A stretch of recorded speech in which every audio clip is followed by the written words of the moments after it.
Yeah. Yeah.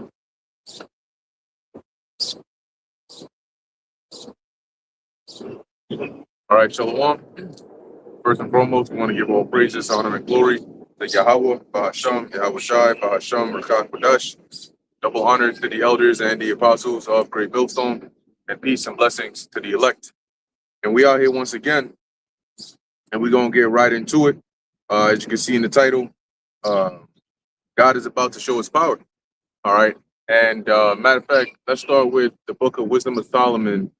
I believe is either the 11th chapter or the 17th chapter, but it mentions when men will not believe that thou art of a full power, then thou showest thy strength, right? And also with Wisdom of Solomon, the 5th chapter.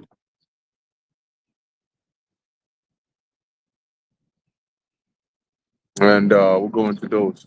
Start with those for now. Hey, shalom, bro. Hold on, y'all bash me on Shabbat. Y'all can hear me all right? Khan. How about Okay, you? So yeah, it's either 11 and 12, 17.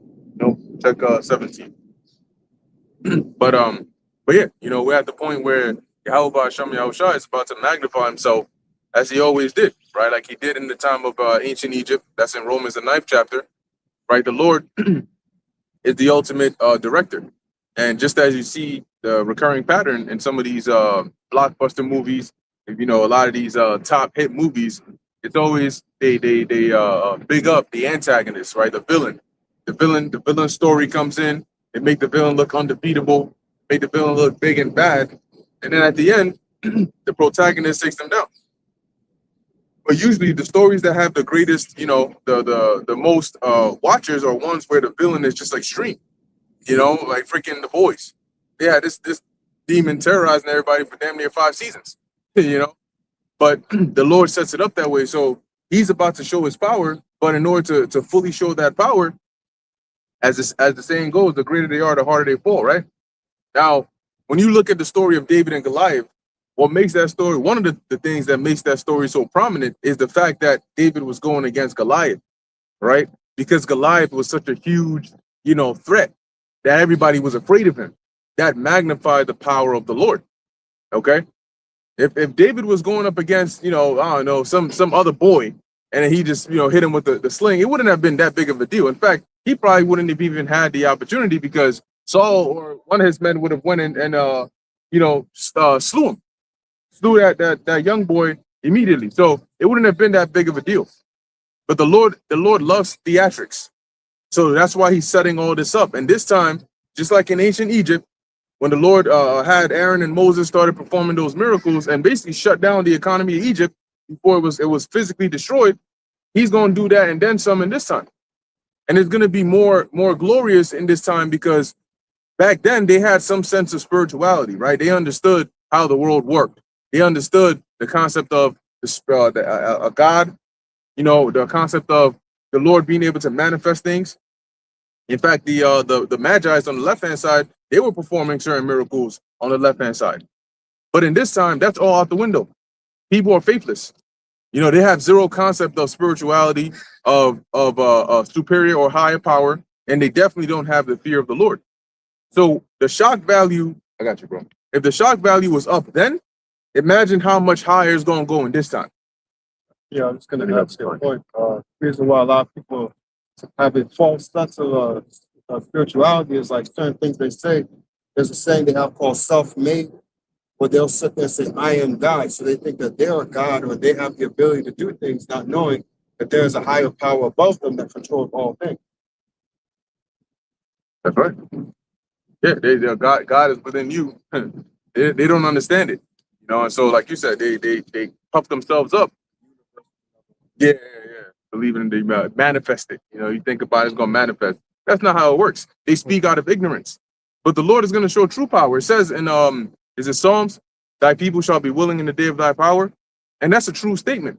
Because when today people view power as money, right? Fame, money, status, you know, they view that as power or fear, which that's something that's been from the beginning.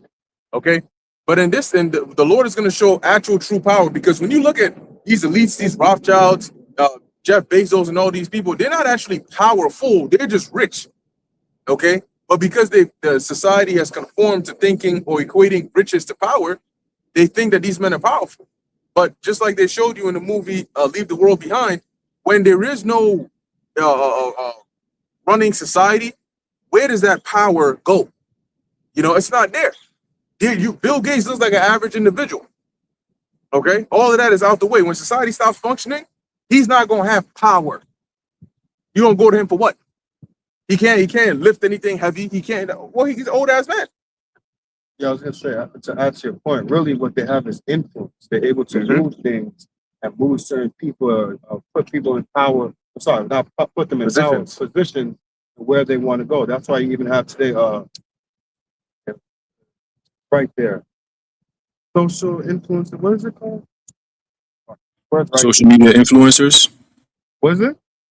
Is it social media influencers? Yeah, but I think it's like short. But yeah, it's essentially social media influencers. They don't really have power, but because of their words, whatever their videos is, it moves you to do something. That's really about it. Like, I hate to bring this guy up, but I was just thinking about it. What's his name? Ashton Hall. When he first came out and things like that, he doesn't have any power or anything like that. There's a book out there, I'm not going to say it, but there's a certain thing in there that it talks about how courting attention at all costs. That's essentially what these people know how to do. They know how to get your attention, whether because I believe there's a saying, I may butcher it, but it's like whether it's bad publicity or good publicity, it's still all the same so long as people are talking about you. So it's the same thing like Ashton Hall. He doesn't really have power. He really just does stupid videos. He's just running, and then he just plays like a horn in the background or doing something where he's showing himself getting ready for his day. That doesn't really, like the brother's saying, when all hell breaks loose, what power does he have? He doesn't have anything. He's just influential. So where it gets people talking about him, where it's like, oh, a person like me, like, who the fuck is this nigga over here thinking you got service over here, people bringing you stuff? Who the hell is you? Right. But then you got other people like, hey, what you going on about over there? What this nigga, whoever this lame buff nigga is over here thinking he's somebody or something like that. I'm like, oh, let me see who's that. And then it becomes, oh, well, that looks kind of nice. What's wrong with him? But what? It still gets people talking, whether in a negative or positive way. But I just want to. I'm somebody. That's what he thinks. And he might be a sodomite on the DL. Oh. Ashton Hall. Oh. When you look at the way he walks and the way he dresses and his mannerisms and shit, yeah, they're signing over there. Talking about he just been celibate for over I don't know 7, 12 years just because. They ain't no just because, bro. We know what's going on. But hey, anyway, yeah, just like brothers were saying. So you got that? This Book of Wisdom of Solomon, chapter 12 and 17. Hey, because ultimately, right now, people are living in a delusional state. You're not living in reality, all right? Especially when you're in here in the West, you live in an artificial world, like a bubble, all right? The way that you live, the kind of jobs that you do, the whole concept of Western culture is artificially made up. You're in the matrix, all right? You're not in the real, actual world. You want to go to the world, go over there to a third world country and see what it's like to interact with actual real life. People today barely ever interact with actual animals that are not pets. They don't, some have never even seen a cow or a bull in real life before. They don't know what that looks like. A chicken, they're like, oh shit, I only see that on TV. That's real. So, you know, in the real world, in order to actually get fried chicken, it comes from a live chicken, right? But they don't understand that part. Because this society skips that part and just, you know, you start at the grocery store. That's where you start. But that's not where the food actually starts. Okay? How you get eggs. A lot of people don't even know that. And that it sounds like a joke, but a lot of people don't actually know how eggs are even made.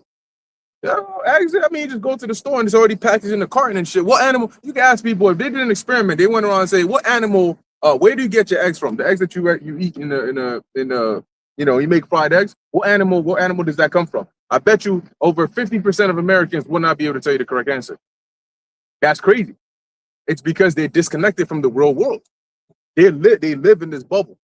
And now even going to the grocery store, if you gave them a list and said, go to the grocery store and buy these things, they would not be able to do that. Because that's still a step that they don't want to do, of buying ingredients to come and prepare them to make something. They'd rather just order something that's already pre-made. So this delusional state where people think that they have power, or no, you're living in a delusional world. When the Most High shatters that and throws you into the real world, then you're gonna see, okay, what is real and what is not. In the real world, you get punched in the face. That's that. You know, it's not, oh my God, now it's a whole drama story, and now you got 23 minutes of fame on social media. That's what happens today. Something happens and they're already on social media posting about it. In the real world, it doesn't work that way. You know, you're gonna take that punch and you're gonna think, all right, well, what now? You know, shit, it's a reset. What do I do now? Eat it up and you learn. Okay. There's the Book of Wisdom of Solomon, chapter 12 and 17, and it reads, "For when men will not believe that thou art of a full power." And that's the Most High, right? And today, a lot of people don't believe that the Lord is of a full power. And a lot of them are hypocrites, because how do you call him the Most High, but you put limitations on what he can do? People hear certain things. Remember, if nothing is impossible with the Lord, why do people act so like, oh, that's far from reality? What do you mean? What is reality? The Lord defines reality. So if he is the Most High and he can do any and everything, why is it that certain things, when people hear about it, they just think, no, that's too much. Too much. Too much and the Most High don't go together. Okay? There's no such thing. So a lot of people don't believe the Lord is of a full power. We're at the point in time now where majority of the world does not believe the Most High, the Lord, is of a full power.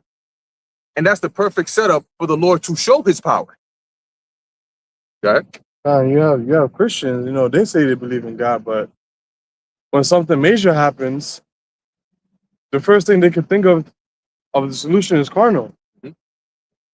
I remember there was one time where I forgot who I was talking to, and then I think it was about the jump shot.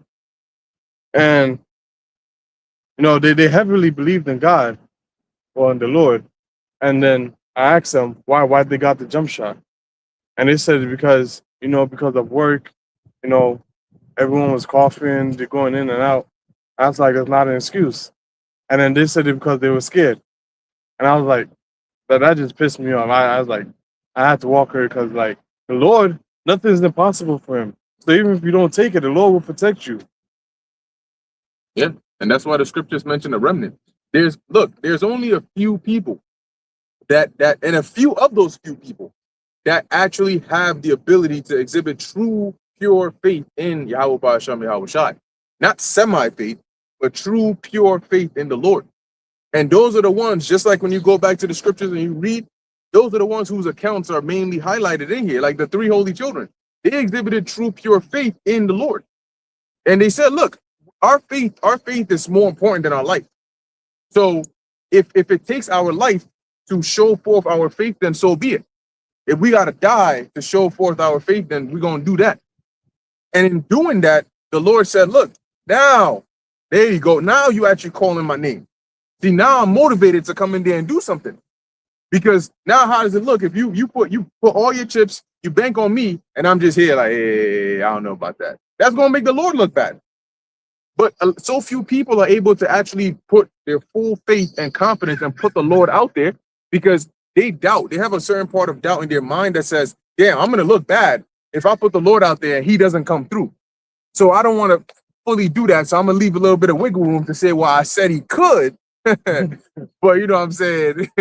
And so the Lord's like, no. Put me out there. Introduce me so I can come in there and let them know who I am. And the few that do that are the ones the Lord is going to come on their behalf and say, boom, thank you. I'm going to take it from here. That was it on that? That is really cool. All right, go ahead. Continuing, thou showest thy strength, and among them that know it, thou makest their boldness manifest. Thou shewest thy strength. So when men will not believe that thou art of a full power, which is where we're at now, thou shewest thy strength. Not that you say it, you show it. The accounts that are recorded in the scriptures were things that were shown by the power of the Lord. How did the Lord show the world that he was dealing with certain individuals? Through signs. The Lord deals with signs and action and power. So it says what? You show it, and amongst them that know it. So those that already knew, because they were the ones professing the Lord and his power, you make their boldness manifest. Because now it's like, I told you, and now you've seen it. So is there anything else you need to see now? And look, the Lord is the same Lord yesterday and today, like the Christians say, right? Malachi says the Lord changes not.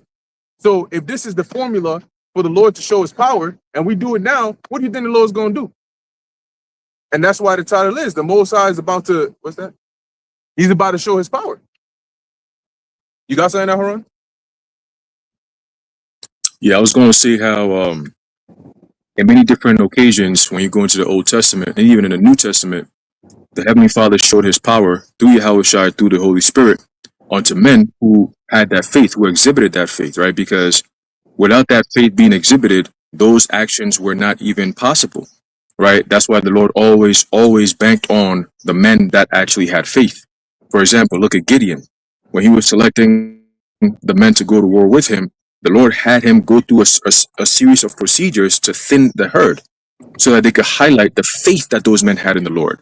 Not about our might or our strength or our ability to speak or anything like that, but the power and the wisdom comes from the Heavenly Father, and he gets all the glory, right? So even when you look at, like you gave the example of the three holy children, even look at Daniel, right? In the midst of adversity, where the whole entire Persian Empire was going up against, the Babylonians were going up against them. What did he do?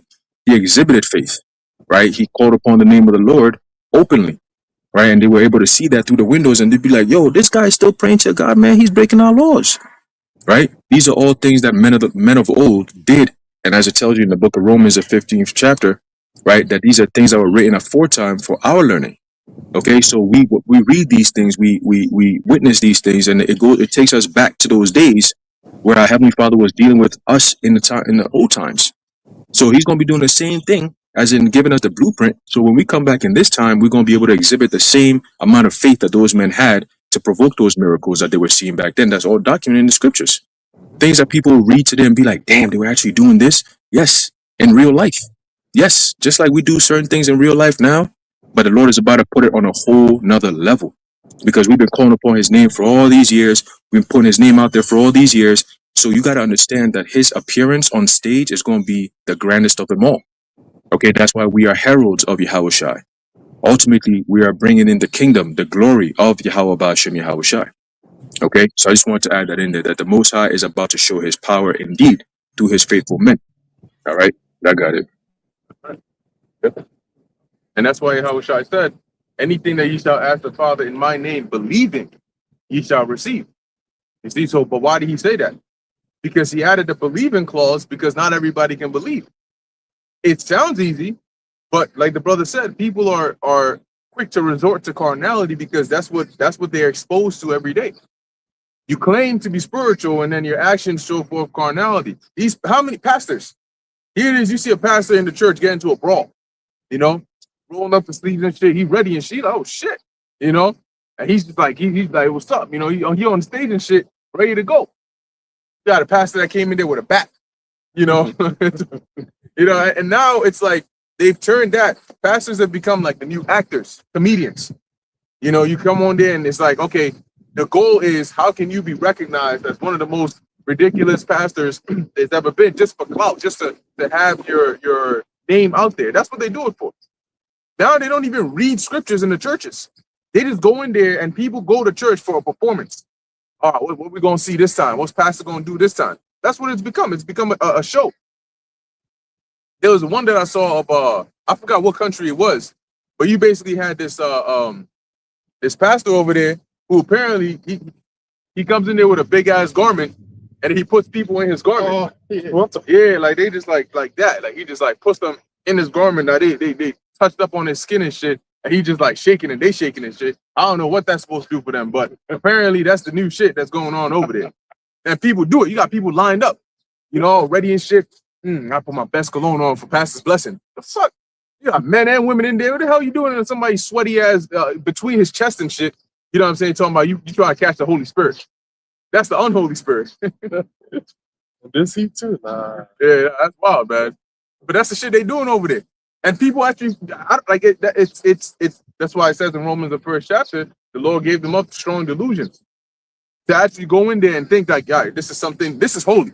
this is something the Most High would be pleased to see me do. You out of your mind. Anyway, without doing that, let's go to the book of Isaiah 59, start at the top.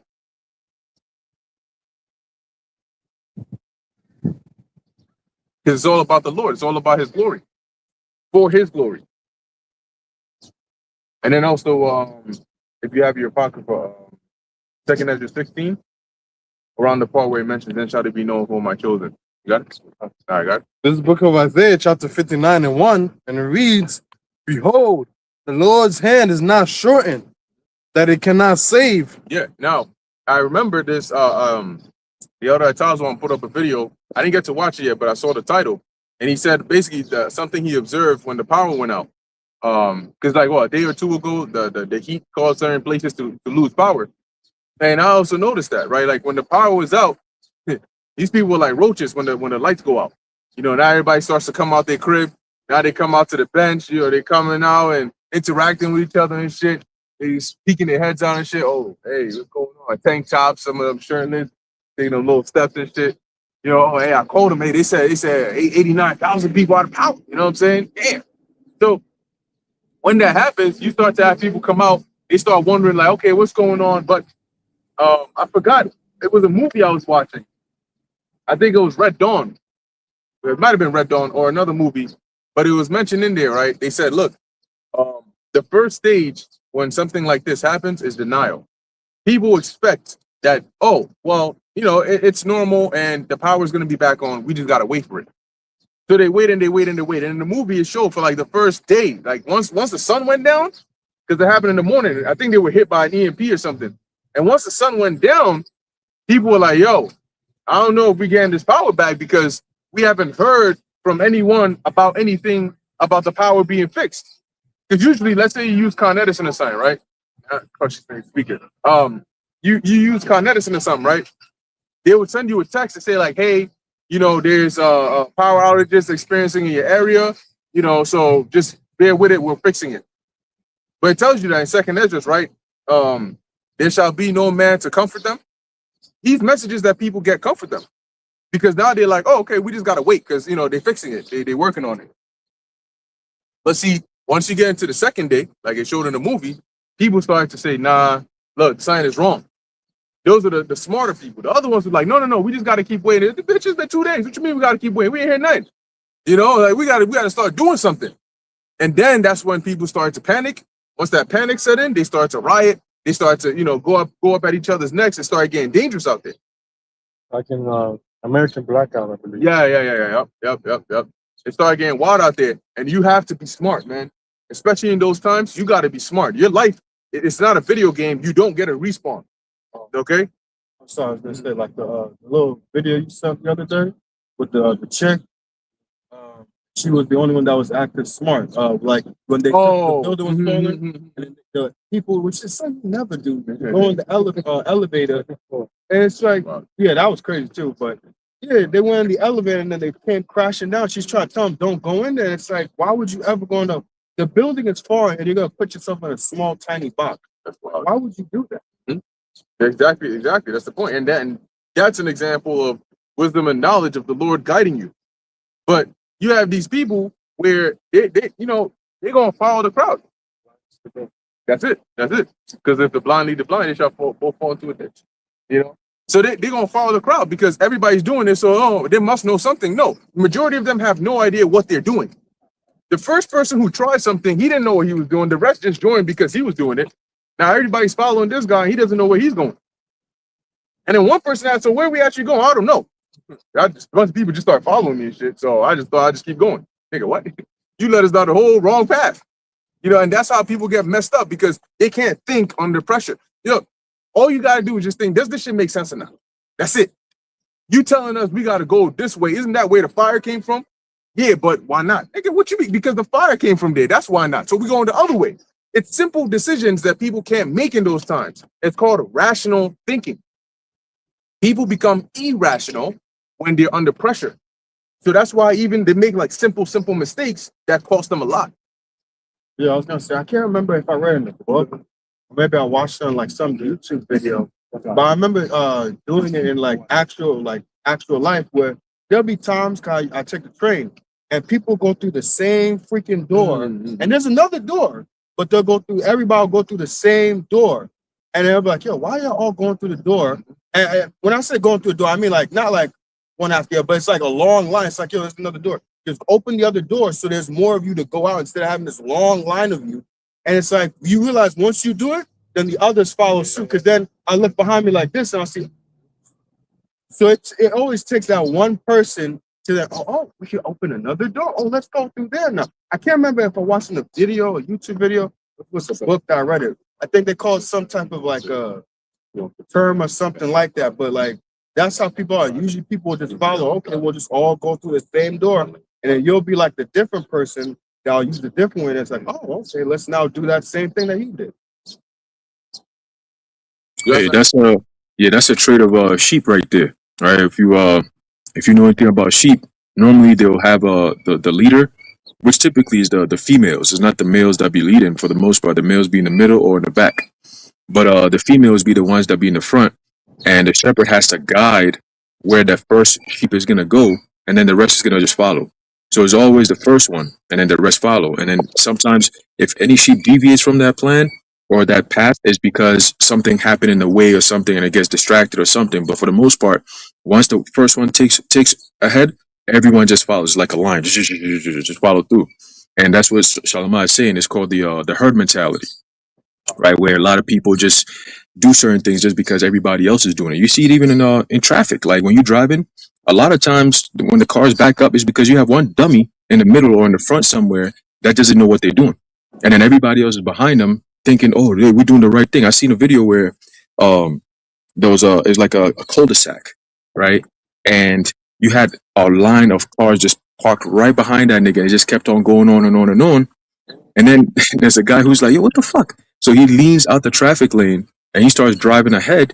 And come to find out, as he's driving, he's recording, and all you see is the traffic line from all the way back there just keeps on going all the way front. It goes all through the cul-de-sac and then it stops.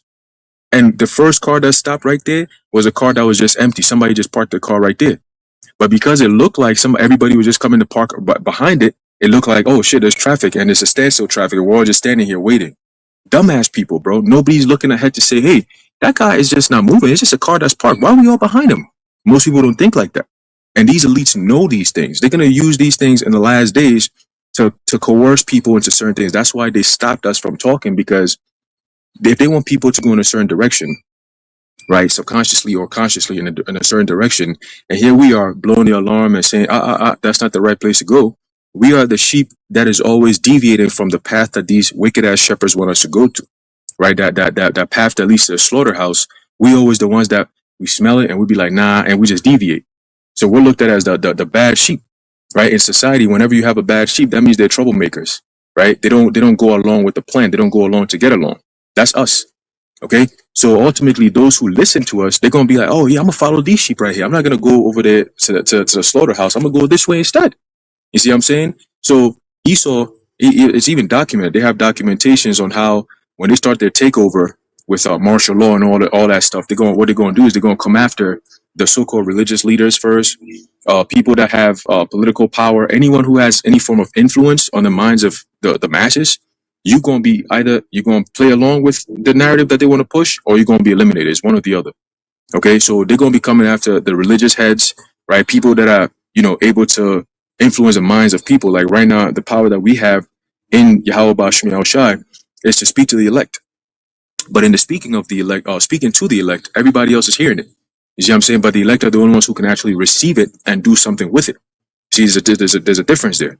But Esau just doesn't want that information going out, especially when the time where it's going to be like, okay, this is life and death. Those who listen to these men going to receive life. Those who don't listen going to receive death.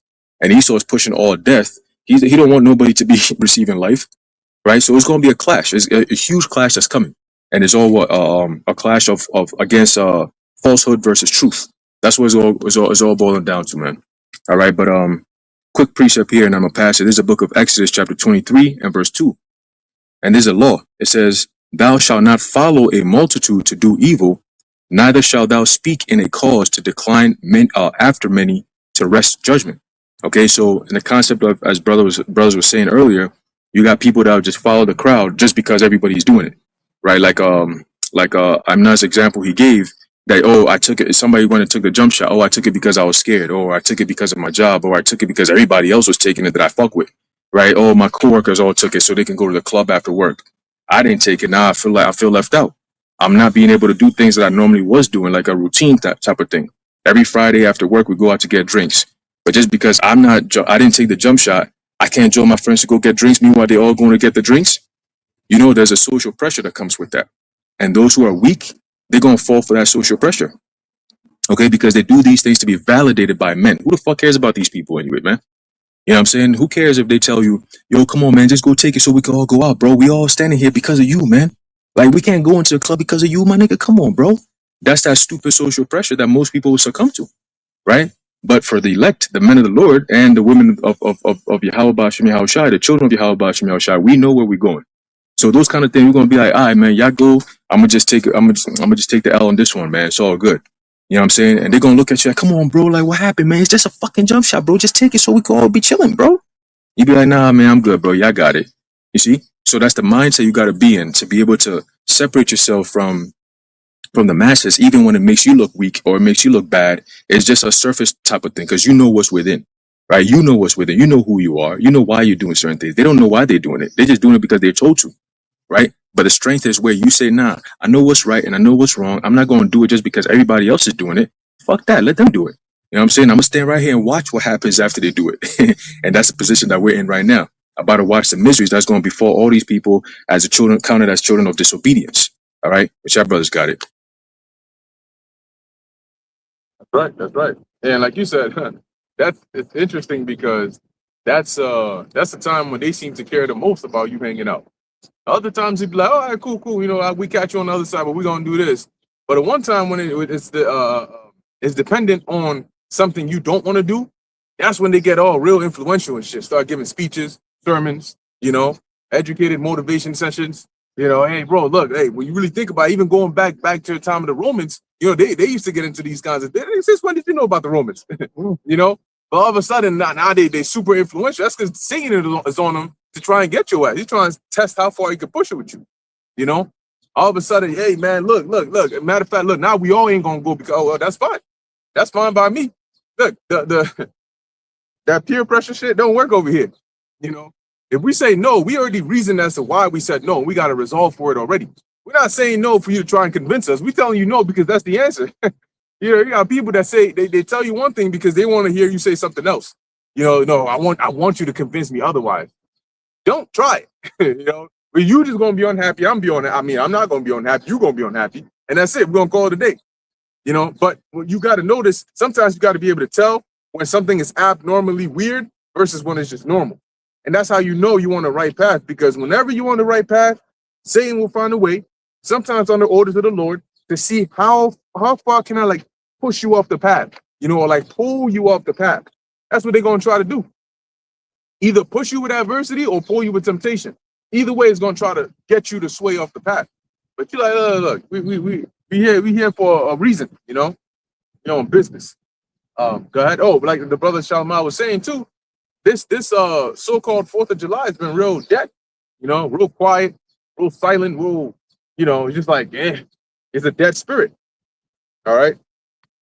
And that's an omen. I think there was an event in DC that they had to cancel because of the heat. Well, it tells you that in Revelation, the 16th chapter, one of the plagues was heat, extreme heat, that the Lord said the angel will scorch men with. The Lord, we're in the time where the Lord is letting you know all those little festivities that you used to have is at an end, is dead.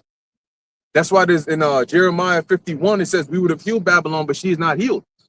A part of her being healed was when these, you know, your Christmas and your Thanksgiving and these holidays were like at the top. Like, yeah, man, people getting stomped over like it's a scene from The Lion King. You know what I'm saying? When you the Black Friday deals coming, it's damn near World War III and freaking Royal Rumble inside of the shops. You got old women and shit. This old woman strong as fuck. You know what I'm saying? Like, you know, she should pick up the car and shit. Oh, hey, calm down for a TV. And they do all that shit just to come and return it on Monday. Bruh. Why? But it's because if I don't get it now and somebody gets it, what if I want it later and I don't have it? So I might just go ahead and grab it, you know? But hey, that's that psycho mentality, but all of that is dying because now people got real problems to face. Okay? Isaiah 59:1, and it reads, "Behold, the Lord's hand is not shortened, that it cannot save." Yeah. So the Lord isn't, it's never an issue where the Lord is like, oh, I'm sorry, that's too much. I can't do that. I'm too weak. I'm just tired. You know, I can't do it. No such thing. The term Most High, the title Most High, wasn't attributed to the Lord for no reason. You don't just give people titles for no reason because you got to think about like why is this person called this, right? And the Most High is called the Most High because he is the Most High. It's not the highest or the smartest person or the strongest person. No, there is no attribute even in his name. There's nothing you can attribute at the end of it. So he's the Most High in everything. So the Lord is never, oh, I can't do it because I'm too tired, I'm too weak. That's impossible. That doesn't work with the Lord. Go ahead. Yep. This is Isaiah chapter 40 and verse 28. It says, "Hast thou not known, hast thou not heard, that the everlasting God, the Lord, Yahweh, the creator of the ends of the earth, fainted not, neither is weary. There is no searching of his understanding." So going to what you're saying, the Heavenly Father doesn't get weak. There's no tiredness with the Heavenly Father. Like you're saying, if he has a title such as the Most High, then you have to have attributes that would, go along with that as well. So it's like if you're the Most High, that must mean that you're able to do everything. You're the guy at the top. So like you're saying, the Most High is going to show his power, like in the title. So it's like if you are the Most High, the creator of the ends of the earth, you don't get tired, you don't get weary, you don't. I think it's in Psalm 121. He that keepeth Israel will neither slumber nor sleep. So it's like, damn, what don't you do? Exactly. That's it. That's important to keep in mind. That's the God that we serve. So when we say, and when the Lord shows his power, there's no going back after that. Because for so long, the Lord he's here, but not everybody is acquainted with it. Once again, it's just like going back to ancient Egypt. The Lord was always there. All right. It's just the world, he had to reintroduce himself to the world again. And he's going to do that again in this time. And once he escalates, it's not going to de-escalate. People are not going to forget. People didn't forget what Moses did, what the Lord used Moses and Aaron to do to Egypt after the fact. We still talk about it till today. Once it happened, there was no forgetting it. From that point on, all the way down, all throughout our history, even the heathens knew and remembered that. And I'm pretty sure in the Egyptian history, they also knew and remembered that. So once the Lord escalates and shows his power in this time through his men, there's going to be no going back. Okay? It's going to be remembered for all time, and it's only going to go higher and higher and higher. Yeah. When you said even the heathen remembers it, it made me remember when Holofernes, he was coming to take over, and then word was told to him that the children of Israel, fortified their city, and they basically raised an army to come to fight back if needed. And then Holofernes was pissed, and he called all the captains of Moab and Ammon, and Achor. I thought you said that. Achor. He's like, well, hold up, because he was afraid, and he knew the power of the Lord. So he basically gave Holofernes a history of who they were and stuff. And Holofernes, Achor warned him, was like, if they're good with their power, then they will get delivered by their power. But if they're not, then their power will deliver us unto them. But Holofernes didn't listen. He got what he got. Oh, yeah, he got them. Yeah. And just like you said, that's a recurring thing. During Yahushai's time, Herod's wife said, Pontius Pilate's wife mentioned that, right? During Esther, the time of Esther, Haman's wife, same thing. So they knew, like, yo, hold on, wait. There's something that we know that's different about these people. You said he was a what now? Oh, he was a Jew. Oh shit, damn, man, that's the worst case for you. Imagine that. Look, if your wife, here it is, your wife is supposed to love and cherish and care and support you, and even her is coming from her telling you this shit. You're like, damn, how true does this have to be for you to tell me this? Like, damn, you're supposed to support me. against all odds, right? But that's just the truth of the matter. With this. Yeah, hell yeah. No. You, hey, that's all you. I just want you to know what you're getting into. You know, she said she suffered many things in a dream. Can you imagine that? What the hell she was going through? She woke up in a sweat. That shit worse than waking up from a what's that? A summer nap with no AC on, drenched in shit. They call it a cold sweat. You know, you wake up in the middle of the night. She probably woke up screaming, all messed up. She said, "Look, leave that man alone, because them angels are tormenting me, and you got to stop." You know, but that's the power of the Lord, and we know that, so we're not stressed about any of this. All the stuff that's going on over here, man, this is nothing. It's all temporary. It's nothing. The real world, the Lord is about to show you what the real world looks like. Those are on that? No, there's more. All right. Continuing, Isaiah 59, neither his ear heavy that it cannot hear. Neither his ear heavy that it cannot hear. So it's not that the Lord can't help you, nor is it that he can't hear you. So if it's none of those two, then what is it? Go ahead. But your iniquities have separated between you and your God, and your sins have hid his face from you that he will not hear. There you go. And now we're turning back to the Lord. So the Lord is now making himself known unto us. But guess what? Here in Isaiah 59:1, Isaiah is saying it's not that the Lord can't help you, and it's not that the Lord doesn't hear your request to help you, but he's just choosing not to because of your sins. Okay? When you ask the Lord for something and it doesn't happen, it's not because the Lord couldn't do it or he didn't hear you, it's because he didn't do it. And that's the fact that you got to remember. The Lord said no. If there's anything you fear when you go to pray to the Lord, let it be that the Lord is going to say no. You know, not that he can't do it, but that he just chooses not to. And then maybe you got to reassess what you're praying for, or maybe, you know, your relationship with the Lord, because there might be something going on over there.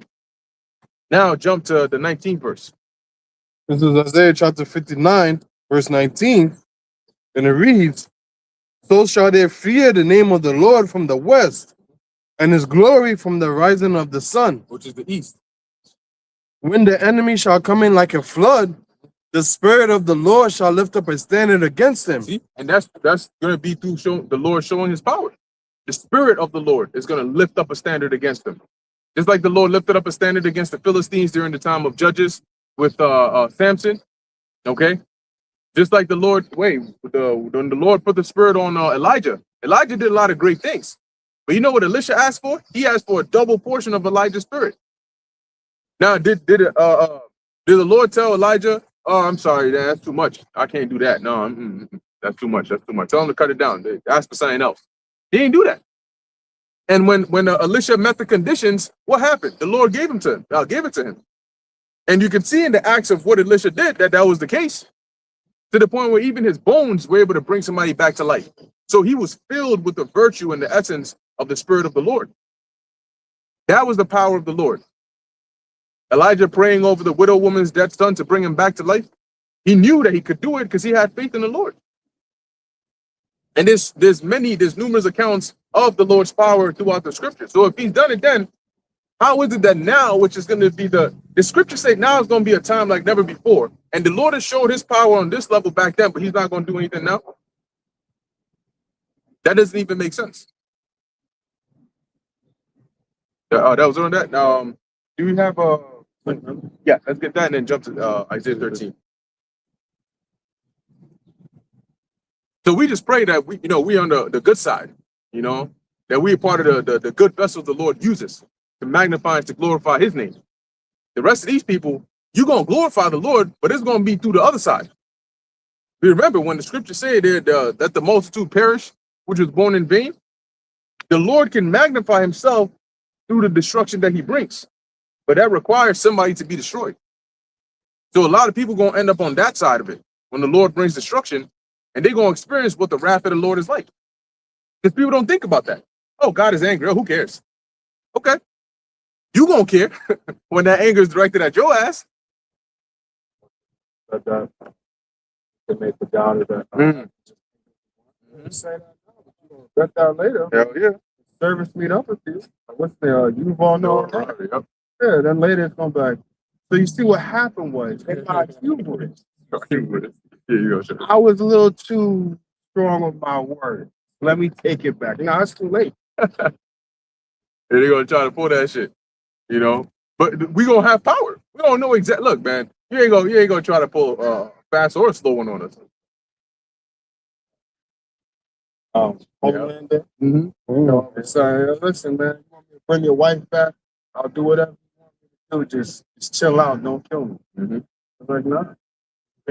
There's a meme of that where it shows Homelander as a woman and him just looking up. Oh, good. Yeah. I've seen that. That's crazy work, man. But that's majority of these people, man. They never care until they do, and then it's too late. You know. But then the Lord's not gonna care. That's okay. You know. We got that. That's all. Sorry. Where you want me to start? Start at the part where it says 68. Second Ezra chapter 16 and verse 68. For behold, the burning wrath of a great multitude is kindled over you, and they shall take away certain of you and feed you, being idle with things offered unto idols. Now, who's gonna be controlling that multitude? Because they're gonna be bearing the wrath of the Lord, even though they may not see it as so. An example is when the Assyrians came against Jerusalem, when they came against the southern kingdom, they thought that they were doing it of their own will. And the Lord told Israel, I think Hezekiah, by the mouth of Isaiah, that look, this Assyrian over here doesn't even realize he's a tool. I've been using you since your inception, and you didn't even realize it. So in the Assyrian and secular history, they thought, damn, the Assyrians are dangerous, they're brutal, you know, they invented new mechanisms, they're nice with the bow and arrow, they conquer whoever they go against. So they thought this was something that the Assyrians were doing, not realizing they were just being puppeteered by the Most High. So likewise, when these troops come in and they get their orders, they're like, look, you got to go and do this. You got to be in that warrior spirit, and you got to do. They think that they're just doing whatever the orders are telling them to do, but the Lord is puppeteering them to come and bring judgment and target certain people. So that's why it says the burning wrath of a great multitude is kindled over you. And a lot of people are not going to be able to escape that burning wrath. Mm-hmm. Verse 69. And they that consent unto them shall be had in derision, and in reproach and trodden underfoot. Yeah, so you're going to think that, oh, you know, by just doing whatever it is they ask me to do or tell me to do, I'm going to be okay. No, you're not going to be okay. Because they're not your saviors. They're the destroyers. That's their job. We're going to need power to actually defend ourselves in these evil days. And that power is going to come from on high. Because where else is it going to come from? Right now, one of the most powerful weapons in the world is some form of military armament. You know, something like a gun, a RPG, a drone, AI-powered sentry bot, something along those lines that stems around that Esau's blessing. That's one of the most powerful. That's why most, or if not all, militaries use it. And then they advance that to things like missiles and, you know, so on and all those kinds of things. That's the most dangerous weaponry that they've come up with. In the ancient world, you had spears, swords, bows and arrows. Then they would refine the metals that were used. Then they would use iron that's stronger. So it was like that was the advancement. Now they started using ranged weapons that were more dangerous than the arrows. That's the strongest weapon you have right now. So when one military comes against another, what do they both use? Same kind of weapons. Whether it's conventional warfare or they're shooting missiles at each other or they're using drones, it's the same thing. You have some form of a missile defense system. They got some form of a missile defense system. You got missiles, they got missiles. You got troops with guns, they got troops with guns. Right? So that's that tit for tat. Now here's the thing. When Esau comes against Jake, you don't have their level of military weapons. And they got the highest current advanced military weapons there is. So if you don't have that to be able to fight back against them, how are you going to be able to defend against them? We're going to need power that's out of this world to be able to triumph the highest power in this world, which is their weapons, their guns. Okay? And that's why we're going to need divine intervention. We can't, even if you gave Jake the kind of weapons that Esau has, they probably finish each other off with friendly fire before Esau gets there. You know? grab the gun and hey, everybody's done. You know, oh, what's this do? Nigga just unplugged a grenade. And he's still holding the shit. You know, and his dumb ass gonna bring it to you. Hey, bro, the shit beeping. What you think about this? Listen, bro. All you so gotta do is just put the weapons there, and they're gonna do the rest. So there's no way that you're gonna be able to survive against the wrath that's coming.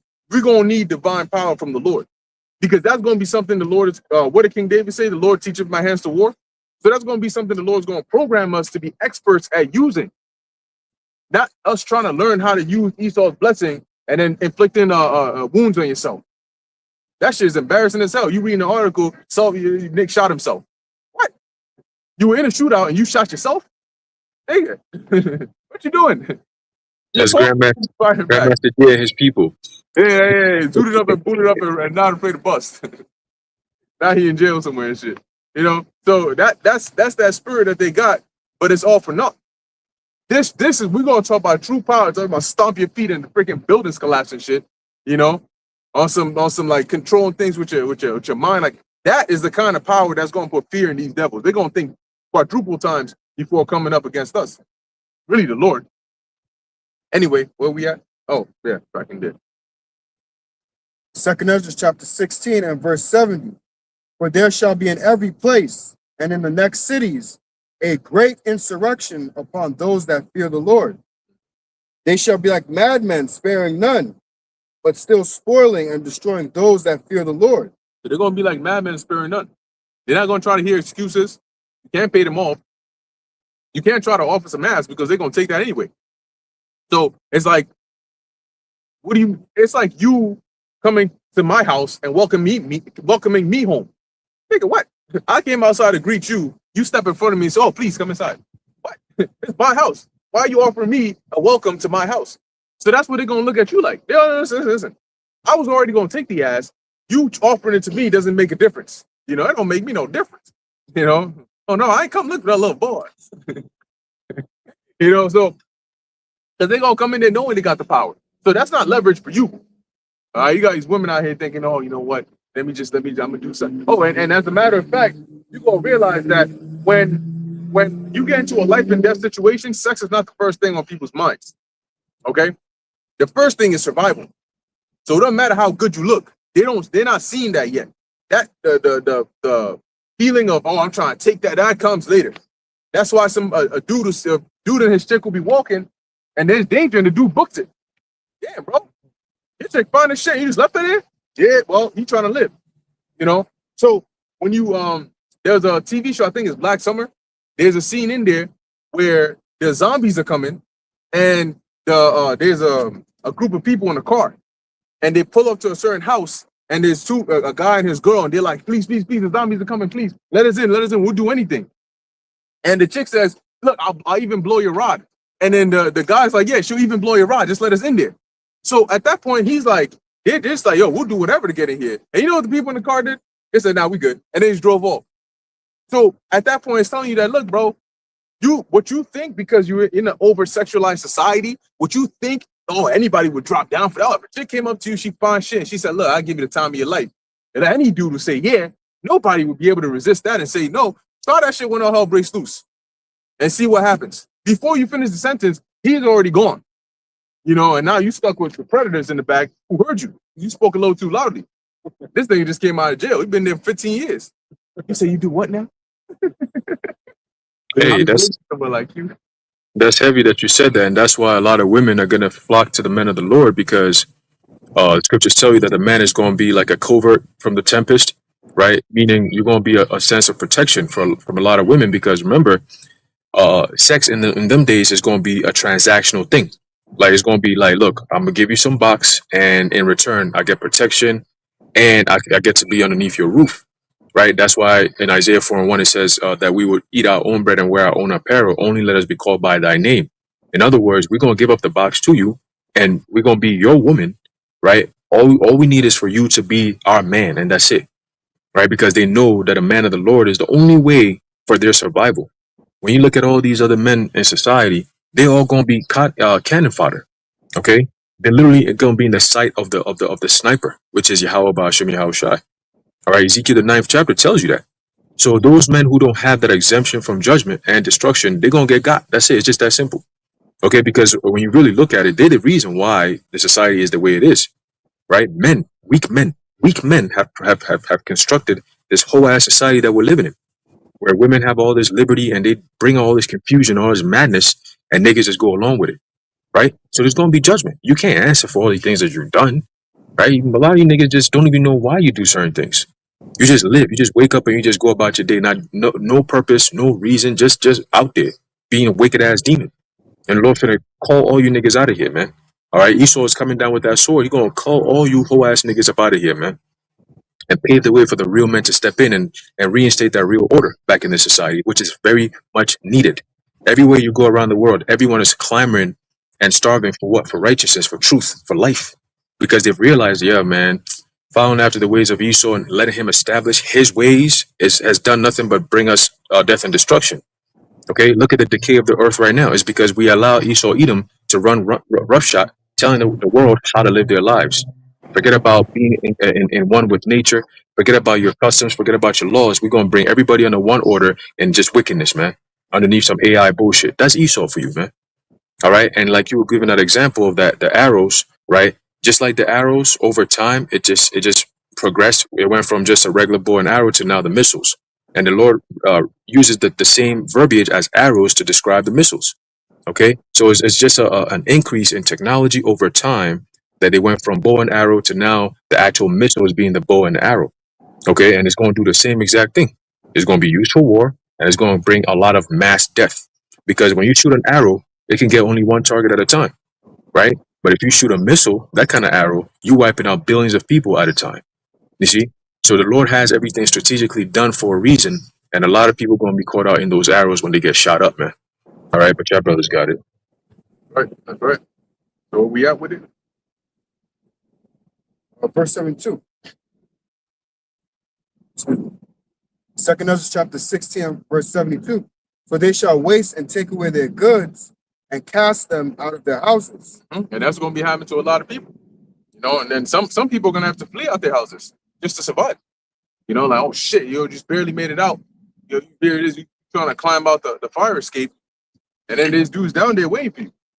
So do you get back in the house or you get down the fire escape? Either way you go, somebody's waiting for you. You know, but you're gonna have, as I said, they're gonna be rounding people up. And the Lord might have it to where, hey, look, you gotta go now, yesterday, like he did with Joseph. You got to go now because they come into your area tonight. So you gotta get your ass out of there. And so people are gonna be in a very messed up state, because once you leave your house, where are you going? And don't think you about to go to your friend's house or your neighbor's house, because they're gonna be under the same orders. So now where do you go? You try to reach people and that's not working. You know, there was also during the power outages, they also had outages with internet, you know, certain providers, internet ISPs. So once that goes down and you're not able to reach people, now there's a real problem on your hands. Your food start going bad in the fridge. You know, it's getting real hot. Yeah, a lot of people ain't gonna make it. In fact, I saw a video. Man, and I think there was like a group of people in the elevator, and you had this woman in there. She was real pissed off because, you know, it's already hot outside, and I think she said that maybe she was trying to get into the elevator, and the lady was trying to press the door to like close. I guess maybe she was trying to open the elevator doors, but she pressed it to close, and maybe it hit the lady's head or whatever. So she's pissed off. She going off in the elevator talking about F you, bitch. You know, I hope you die. All that. I mean, she's wilding out. And one of the chicks is like, look, it's not that serious. She said, shut the I ain't talking to you, all right? If I beat all y'all asses. I'm like, damn, it's an old lady. Some Edomite looking old lady. You know, and she cursed out an older lady. But she's just pissed. You know, she's like, so you saw me cut, you press the door, you press the close the elevator door. What the fuck were you trying to do? You know? Yeah, she's getting real irate. And I remember, like, yo, when it gets hot, people get agitated very quickly. Spirits get riled up, you know, because your spirit is fire, is heat. So they get charged up. And a lot of people, when they're hot and they can't cool off, some people hyperventilate, some people just start tweaking, you know, they're off their meds. There's a whole lot. It's a melting pot of wickedness and chaos that's about to brew forth. But nowadays, people are trigger happy. You know, you You breathe out hot air on somebody, and they already got a gun to your throat. Talking about, I dare you to breathe again. What you mean? How am I supposed to live? And next thing you know, you end up on the news July 4th, pop. Guy got shot because he was breathing too much. Right. Like, that's what we're killing people for now. But this is where things are headed. And this is why a lot of people gonna realize real soon that once the power goes out, your water goes out, your electricity goes out, your AC is out, you ain't got nothing. And people are going, that's when they're gonna want to be social. Okay. Oh, there you go. Yeah. At work, at my job, in the food court area, there's people that's quitting because of the customers. There's some customers that are even going crazy for a single hot dog, and they're acting out. Yep. Acting out for sure. Yeah, okay. Verse 73. Then shall they be known who are my chosen. Then shall they be known who are my chosen. How? Right now, people don't see us as the Lord's chosen. So what's going to be the difference between now and then, to where people are going to know who the Lord's chosen are? Good. Then shall they be known who are my chosen, and they shall be tried as gold in the fire. Hear, O ye my beloved, saith the Lord. What happens when gold is tried in the fire? It comes out pure. The Lord is purifying us, and she's going to show that forth, that there's going to be a difference between the Lord's elect and everybody else. It will be a visible, undeniable difference. Right.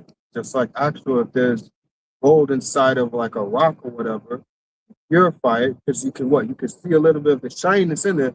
There's something in there. You got to take off this dirt off of it so that way we can see what's in there. So that's what the Lord's going to do. I see the gold in y'all. I'm going to get the gold out. That's So I'm going to put y'all in the fire, through tribulation. Don't worry, you're going to be all right. It's going to be a little hot, but you're going to get through it. And then eventually what? Not only am I going to see the gold, but other people going to see the gold. Because right now, that's what people see us. They see us as that piece of lump of coal. But in the time of Jacob's trouble, that coal going to come off, and it's going to be seen that shining gold glistening.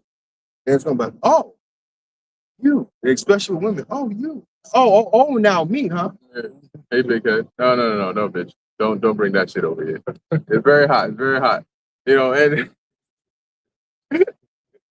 it's like you see some fine shit wearing sweats. That's what they be doing now. They wear those big ass sweats. Some of them you can still tell that there's a lot of magic going on, a lot of junk in the trunk. But once those sweats come off, it's like, oh, it's a whole different world. So there's gold under that. You just got to be able to receive that gold. So just like the brother was saying, the Lord is purifying us, and in that time, you're gonna see why that gold is necessary. Because when you go to the marketplace and you ain't got no money, no nothing to buy and sell with, you're gonna be pretty upset, right? Because there's a setting for everything. You don't go to the gym with gold because what you're gonna buy over there. But if you're going shopping, you want to make sure you have money on you. So the Lord is bringing the market, and if you're not purified and you don't got the currency, you ain't buying shit. You're gonna see it. You're gonna see others purchasing and making transactions, spiritual transactions, but you ain't gonna be able to partake of that.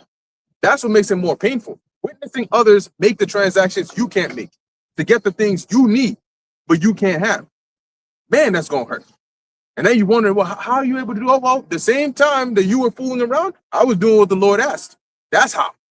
That's the behind the scenes. People think, oh, you just wake up and get shit for free. No. The Lord you don't get things for free. You got to work for it. You got to do something for something. And if those that are willing to do something, the Lord's going to give them whatever it is that they're doing it for. And if you ain't willing to do something, then you ain't going to get nothing. That's just how it goes. That was it. Verse 74 again. Hear, O ye my beloved, saith the Lord. Behold, the days of trouble are at hand, but I will deliver you from the same. Yeah, so the days of trouble, they're right here. All right, but the Lord said he's going to deliver us from the same. Now, how he's going to do that is going to be a spectacular way. We're going to see. Be ye not afraid, neither doubt. For the Most High is your guide. Yeah, because this isn't the first time that trouble has come. And the Lord has delivered us from it, even in the past. So if we know that, why would we be afraid this time? The Lord did it before. He's going to do it again. That's why he says he changes not. Therefore, ye sons of Jacob are not consumed. Because if the Lord was to change, we'd be cooked. He used to say, nah, I ain't doing that. I ain't doing that no more, man. I'm tired. I'm tired of you people, man. That's it. All of y'all. But then we're definitely good. But the Lord ensured. He gave us the insurance through Yahweh. See, when Yahweh came on the earth, that was the Lord applying us for insurance. Insurance, you know? So now we got insurance through Yahweh. So we all right. Not everybody got it, though. But Lord willing, we got it.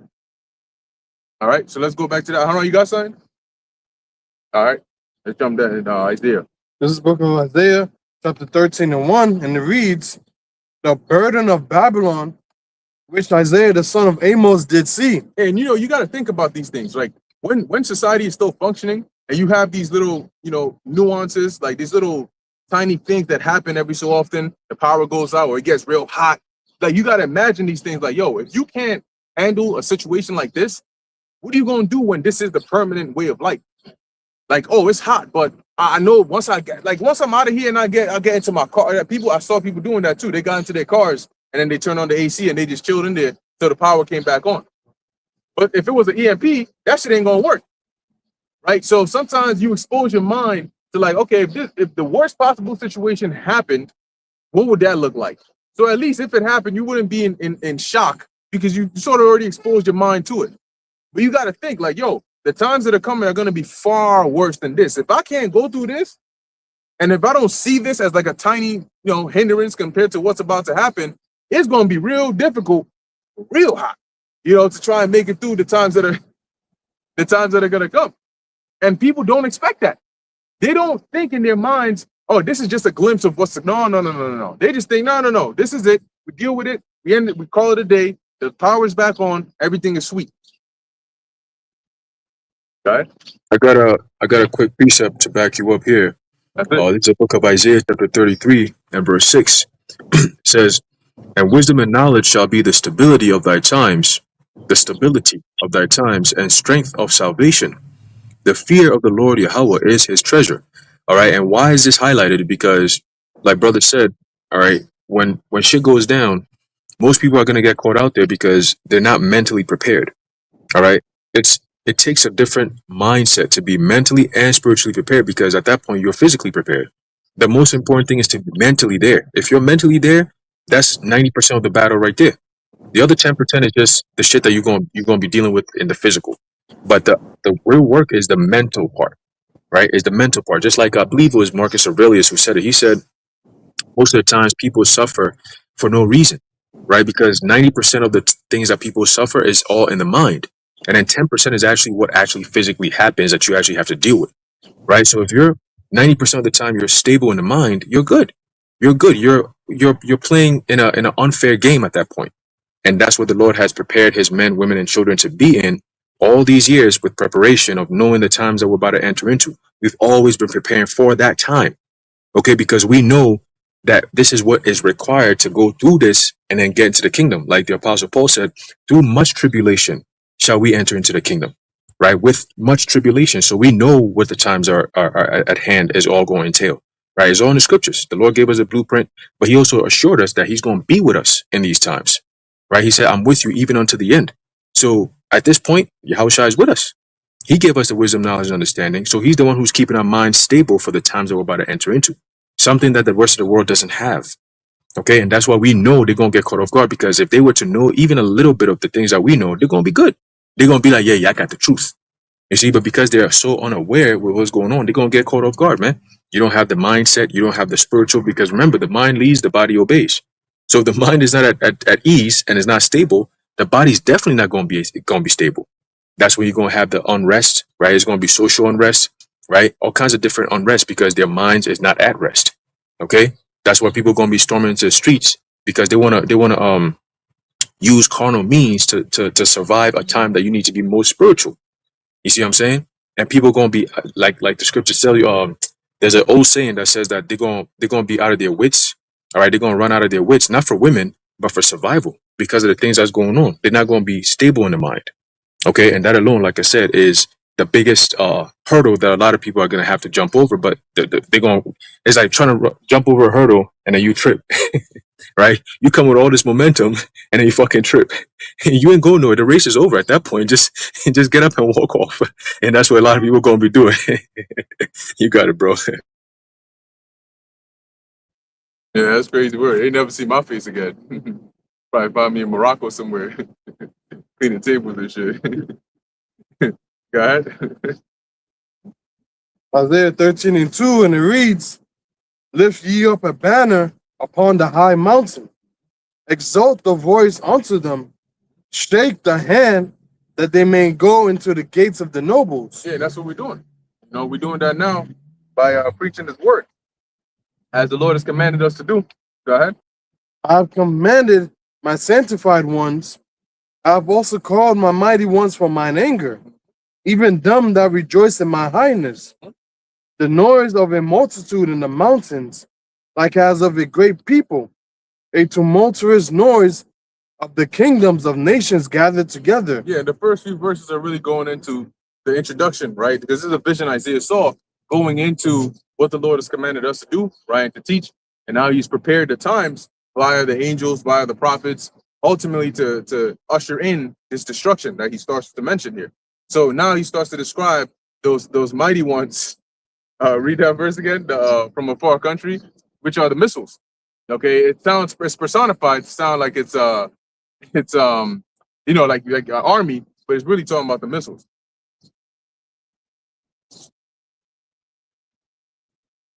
The Lord of hosts mustereth the hosts of the battle.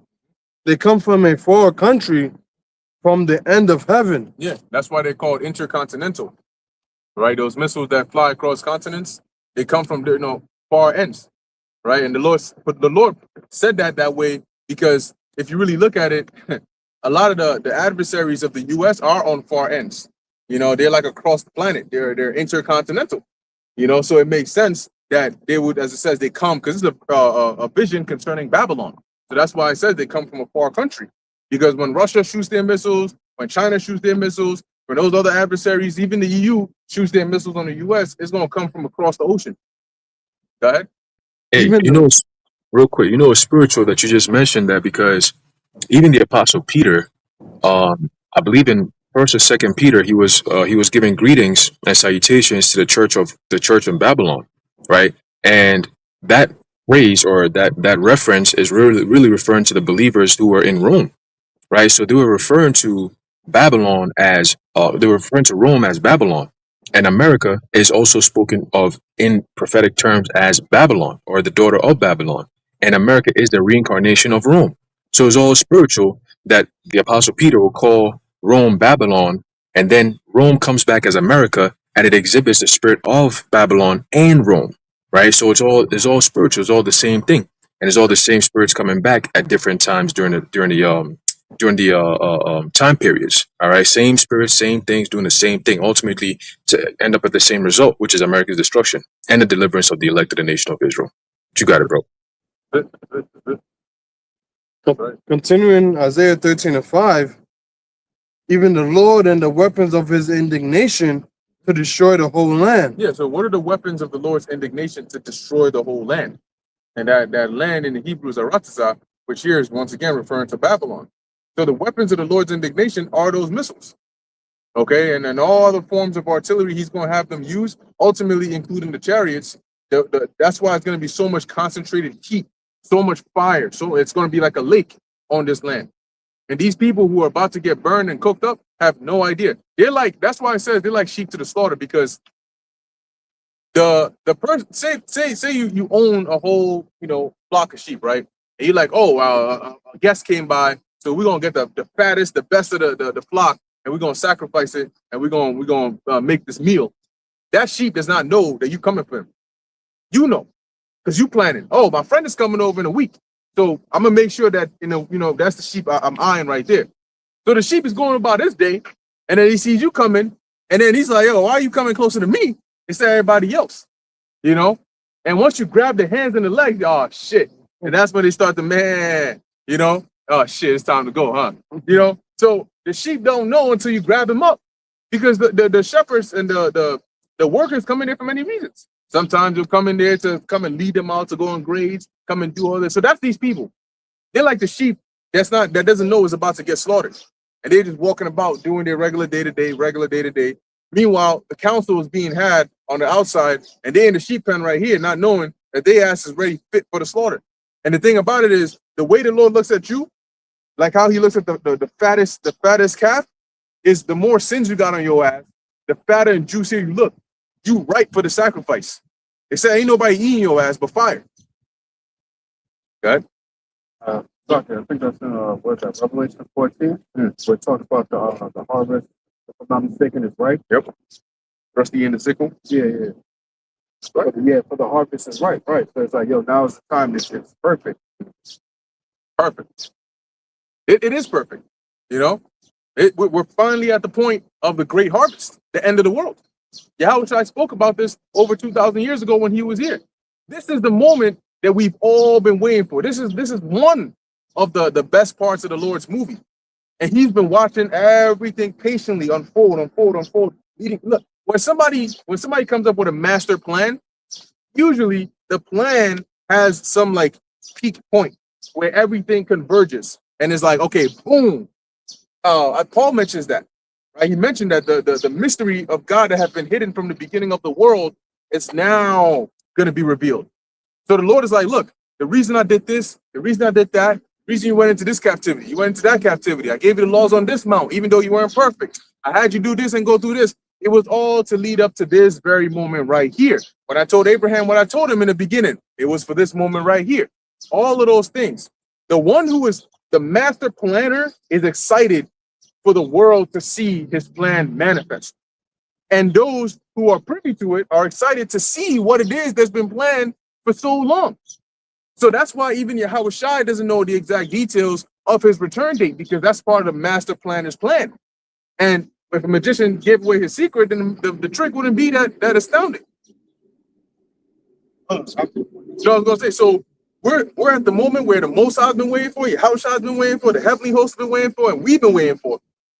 And now we all here. Even the scripture's been waiting for it. Holy Spirit, like, yeah. Now, what you were saying reminded me of Zion Tuna. Oh yeah. Because a couple of times while I was looking when he's preparing things like that. You know, when he's preparing and things like that, he's happy. He's like, "Oh, brother's gonna like that." And then when you finally get to you, he always kind of, "The tuna is good." It's like, yo, he really wants to know, because like, yo, he really put his heart and soul and everything into it. Just like the Most High, like I put my heart and soul and my everything into his plan. So it's like, yo, I want to make sure that it's good. Exactly. Yep. Got a quick precept. Quick one. This is the book of Romans, chapter 8 and verse 19. It says, "For the earnest expectation of the creature waiteth for the manifestation of the sons of God." And that's going back to what you were saying about the grand plan, that all of creation is waiting for this moment. All right. And the creation wouldn't have been aware of these things in terms of people if it wasn't for the prophets, right? How would they have known unless they have heard, right? So they have to hear the manifestation of the Heavenly Father before it actually becomes manifest. And it's all about who? The sons of God. That's what it's all boiled down to. I did a lesson on this the other day about the watchers, right? We are the watchers in the whole world. This is baked into the history of all these other nations, whether they believe it or not. In today's day and age, their ancient forefathers believed it. All right. And they documented things based on our events that they witnessed back then. You don't think Esau is doing the same thing now? Because they see the pattern. They're like, man, ain't no way, man. This is the one thing we didn't want to happen is actually happening. And there's nothing they could do about it, because once again, Romans 8 and 19, "For the earnest expectation of the creature waiteth for the manifestation of the sons of God." In other words, when we get to that final point of the manifestation of the sons of God, the earth finally becomes perfect, and that's it. All right, Chat Brothers got it. That's right. So if this is that final moment we've all been waiting for, why would it not be glorious? Why would it not be the most spectacular, remarkable, unforgettable time in all of existence? Why would it not mark a new point? That's it. Hey, shalom. Why would it not mark a new point in history, to be remembered going forward? It would. And that's why the Lord has compounded everything: the destruction, the salvation, the power, the spectacular, like everything. Because these things were spread over periods of time through our history, right? There were periods of time when like there was mass destruction that's remembered for that time. Like, damn, Lord did damage in this time. 70 AD, the siege of Jerusalem, all these things, we remember those. And then there are periods of time where you're like, yo, the Lord did a lot of heavy miracles and You know, he brought heavy blessings during this time. Remember the time of King Solomon for that period of time, you know, and the spiritual power usage in between. But now the Lord is grabbing all of that, heightening it to the highest levels, and then smack dabbing it right up into this condensed period of time. So it's a whole lot going on in a whole little bit of time. And it's going to be spectacular. So going forward, we always going to remember it. And then we're going to go from glory to glory to glory to glory to glory. So that's why we're so excited about this time. And the thing about it is, it seems as though, like, damn, the calm before the storm is so calm, you don't even think a storm is coming. Like right now, it's hot as shit. People ain't going to think a storm is coming, let alone the worst storm you've ever had in history. Come on. So that's the perfect cover. That's the perfect setup. That's why the Lord said it would be like sudden destruction, because he would lull the people into a state of tranquility, a state where they think everything is just fine, not knowing they're about to get hit with the craziest wake-up call they have ever had in all of existence. That's the spectacular story writing that the Heavenly Father is putting into place. Let's jump back into that. This is Isaiah 13:6, and it reads, "How ye, for the day of the Lord is at hand. Mhm. It shall come as a destruction from the Almighty." As a destruction from the Almighty. And in 2 Ezra 16, it tells you that who made the Lord, the mighty Lord, sendeth the plagues, who may draw it back? Nobody. So that's why we're telling you, look, bro, the solution is not to fight against it. The solution is that you're not the target. That's it. It's going to happen. It's inevitable. You just got to make sure that you're on the side of the Lord where he puts you under his wing. And then he says, step out the way, I'm going to take care of the rest. Like the angels did with Lot, right? They pulled him back into the house and they smote the rest of the damn demons over there with blindness. Go ahead. I think it was Micah that said it, and I remember mercy. Habakkuk. Yep. Therefore shall all hands be faint, and every man's heart shall melt. Yeah, meaning people are going to be weak. They're not going to have might. They're not going to have strength. And their heart, meaning their minds, all those, oh, I'm going to do this when this happens. Oh, I've been prepping for this many years. And yeah, what you've been prepping for is what you've imagined it's going to be like. And the Lord then hits you with a complete opposite thing. It's like studying for an algebra exam and you get hit with calculus. What? What do you mean? What do you mean that the Pythagorean theorem ain't going to work in here? Bro, that's geometry. Oh, shit. Yeah, you see question 1, you're going to realize you're in the wrong class taking the wrong test. So that's what the Lord's going to do. All that prep, he's going to hit you with something you didn't prep for. Oh, shit, man. You know, you're getting real hot. You didn't realize this is what the Lord had for you. But that's why the Lord says, look, the only prep is turning to the Lord, because that guards you against everything. You go and learn how to shoot, but then now you get hit with a famine. What do you do then? You know, you go and store up all this food, but then you get caught up in a place where in your workplace, somebody's like, yo, listen, bro, shit getting wild out here. I'm going to have to take you out right here. You didn't even get a chance to get to the stuff you had prepped over there. So the Lord is like, look, don't play chess with me. I don't come out here trying to play checkers and I'm playing chess. Don't do that. He controls it all. So your best bet is you just turn to the Lord and say, Lord, I put my trust in you. Whatever situation I'm in, I just trust you'll handle it for me. That's it. End the story. Okay. And every man's heart shall melt, and they shall be afraid. Pangs and sorrows shall take hold of them. Yeah, that's when your courage and all your ideas fade away. You know, you see, you getting ready for a fight. Yeah, when he comes, I'm gonna hit him right here.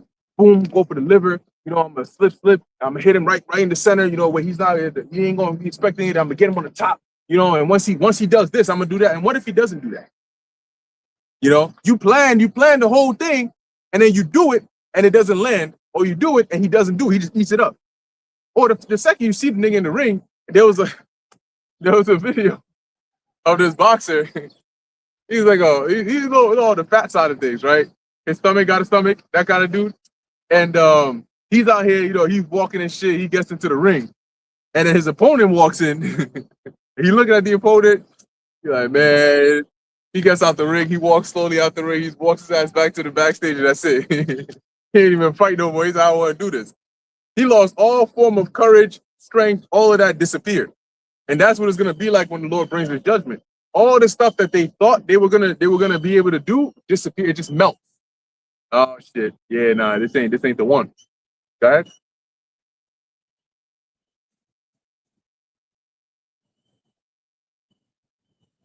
And they shall be afraid, pangs and sorrows shall take hold of them. And I always emphasize this. It says, shall take hold of them.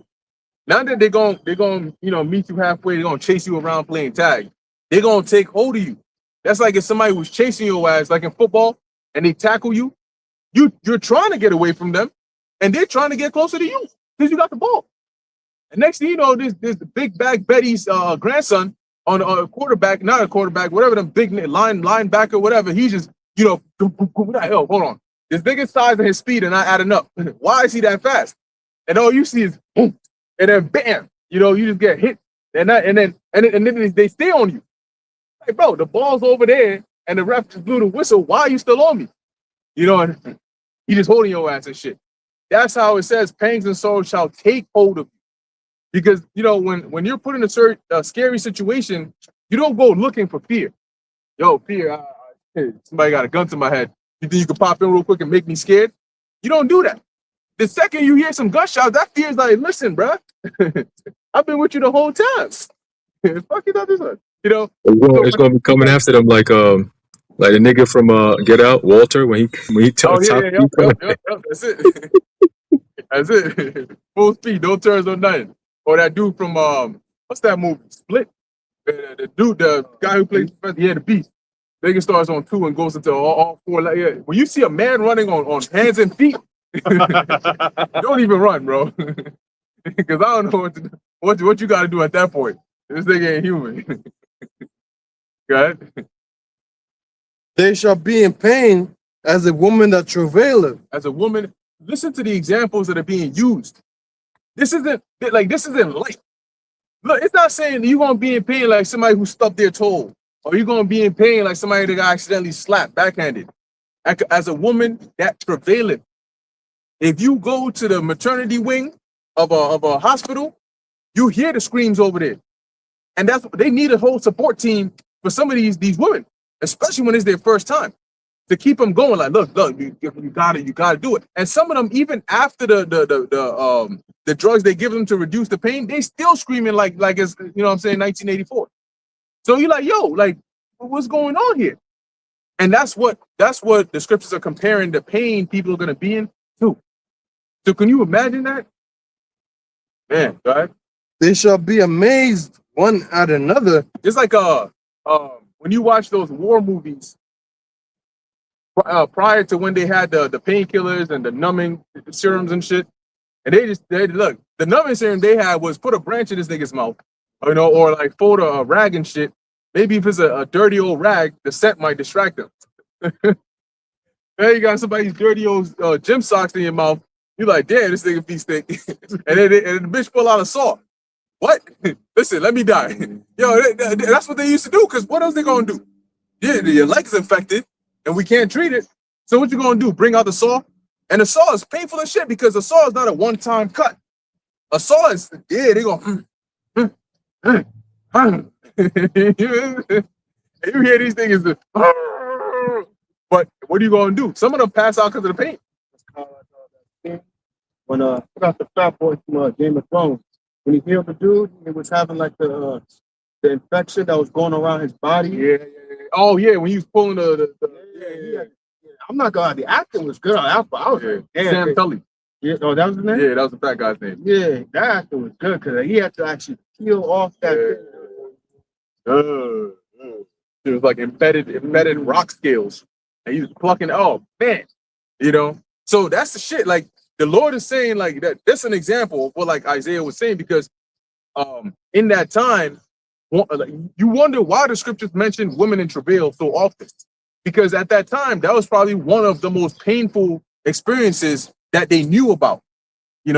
Like, yo, a woman that's going through travail, you like, yo, she's sweating, like she's fighting for her life right here and the baby's life. And sometimes they didn't make it through. Sometimes it was too much, their body would just shut down. Like, damn. So he's like, that's the kind of pain you're gonna be in. Yeah, your feet start off and shit like you know you a World War I soldier. That's not fun. And the Lord is like, yeah, well, you should have been thinking about that before you called Terry up talking about you love his wife. I saw it. It was a prank video. It was a prank video like that where they called this man up talking about, yo, you know, what's going on, man? He's like, hey man, look, I'm gonna just cut straight to the chase, man. Because I think the wife, it was a radio show joint. So the wife called him and said, yo, prank my husband and tell him this. They talking about how you doing. He's like, I'm good, I'm good. He's like, hey, look, man, hey, your wife, man, you know, it's just, you know, I've been working at the job with her for a little while. We've known each other for a couple of years. And every time we go to lunch together and shit, unless we're going with the group, usually just me and her, we're real tight, you know. But and the guy just on the phone getting pissed off more and more and more and more and more. And you just driving his blood pressure over the top. Yeah, that new suit that she got you. Yeah, I'm the one who got it. I was holding it down when you were unemployed and shit. So, you know, I'm just saying, I think I love your wife, man, more than you do. Listen to this nigga. That's the shit that they doing over there. So I'm saying that as a reference to say, when the pain and the judgment comes, because that's something that real people do. When the pain and the judgment comes, the Lord's going to say, well, you should have thought about that when you were having fun doing the wrong things. Now it's time for me to have fun doing the right things. That's what them death angels are like. In Sirach, it tells you that. A spirit that is created for vengeance, the meaning, right? The meaning is when somebody, I think, Haran, you mentioned this, right? If you talk to a lawyer, most of the time, they're going to talk about things that are lawyer or whatever related. You talk to somebody that's into basketball, did you see the game? Yo, why he did this? They're going to get all technical on you and shit. The way he did that, yo, but the way he be, you know, crossing over, that's all they want to talk about. Things related to their field. Things related in their field. So you feel most alive when you're doing something that is what you feel drawn to. Somebody that's a singer, they get into it. You know, their eyes are closed and shit. Especially when you watch like those old singers back in the day.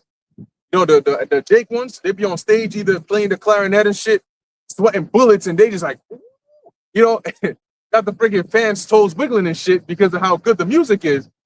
They were in it because that's what they felt was their thing to do.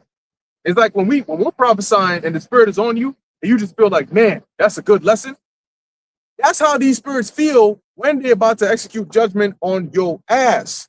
That's the happiest thing that it's like a baby in Toys R Us or Babies R Us or a fag in Boytown. They just flies on shit. They're like, Lord, you just gave me the go ahead to do the one thing I've been waiting for. I've been created to do this thing, and this the only thing I want to do. So what do you think is going to happen when the Lord sends those angels out to say, all right, I need you to execute judgment on this person and that person and this person? It's like, what's an equivalent of that? It's like somebody coming to you saying, look, I'm sending the finest Edomite, finest, you know, whatever chick you want your way. And what I need you to do is just have a good time with them. That's what I need you to do for me. Like, oh, shit. Are you commanding me to have a good time? You know, that's what those angels are like. So what that means for you, if a death angel is sent after you, is don't even try to plead your case because it's not going to work. It's not going to work. Their excitement and joy comes from the judgment they're about to inflict upon you because that's what the Lord has said. Yes, I? No. Oh, okay. Okay. There's a quote: "A man finds the most pleasure in doing the things he was made to do," and the same thing is for the angels. You know, just know when that angel comes, hey, just let him do his job because he's gonna do it one way or another. That's it. He ain't coming for a long time. He's coming for a good time. That's it. You know? So you screaming and shit. He's like, and that's like, people see that, but what they see is like the angel possesses somebody, right? And then the person is torturing this person. And so they're like, yo, this person is psycho. They're a sociopath. Like they're having joy causing pain to this person. Well, there's a demon or an angel on them that's executing judgment.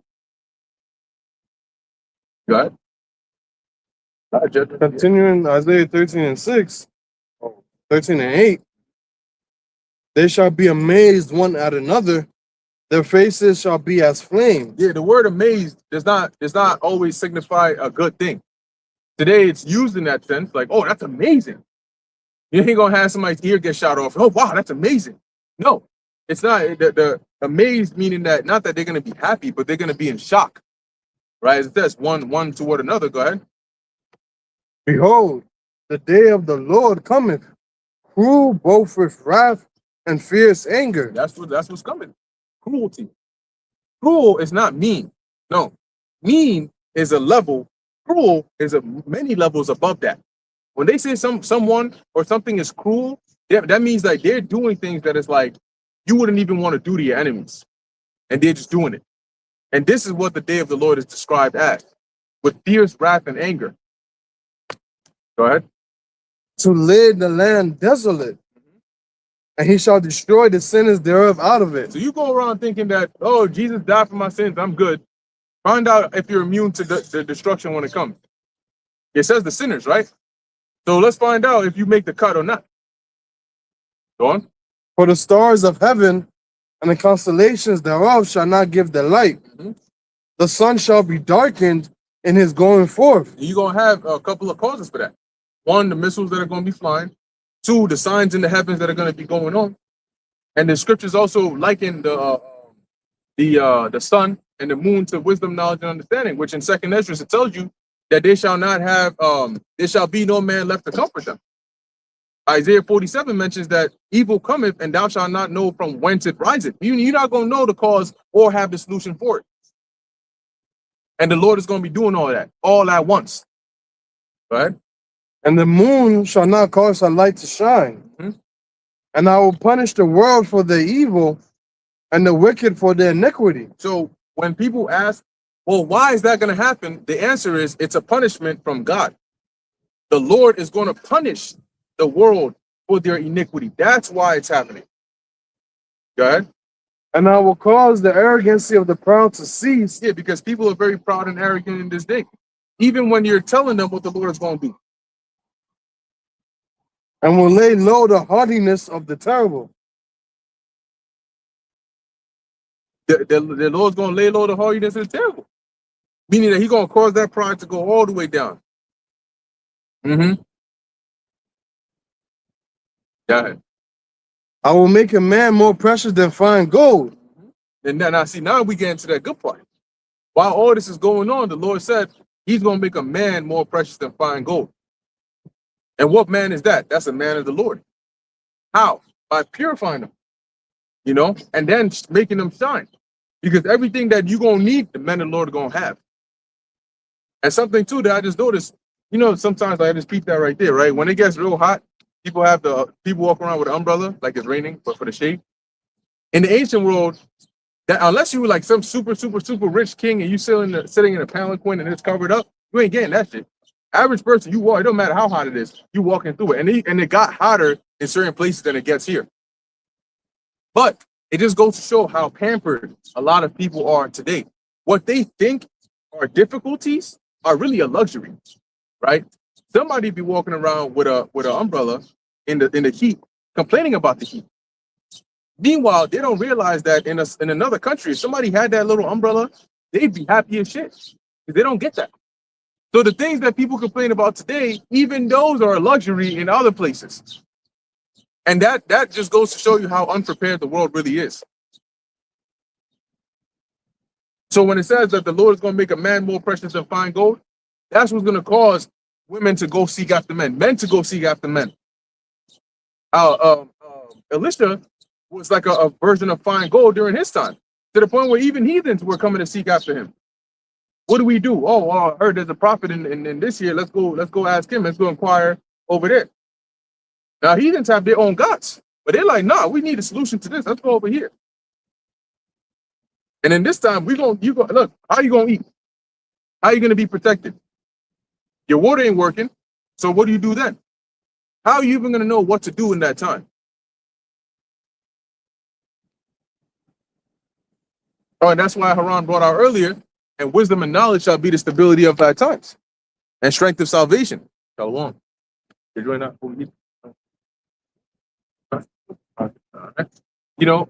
So that's how we're gonna know what to do, because we're gonna be guided by the Spirit of the Lord to have that knowledge and wisdom and that stability to know how to maneuver in these times. And should we face any trouble, we're gonna be all right. right? Should anybody hurt them, fire proceedeth out of their mouth. They must in this manner be killed. Don't make us breathe fire on your ass. God. Even a man more precious, even a man than the golden wedge of Ophir. Mhm. Therefore I will shake the heavens, and the earth shall remove out of her place. Mhm.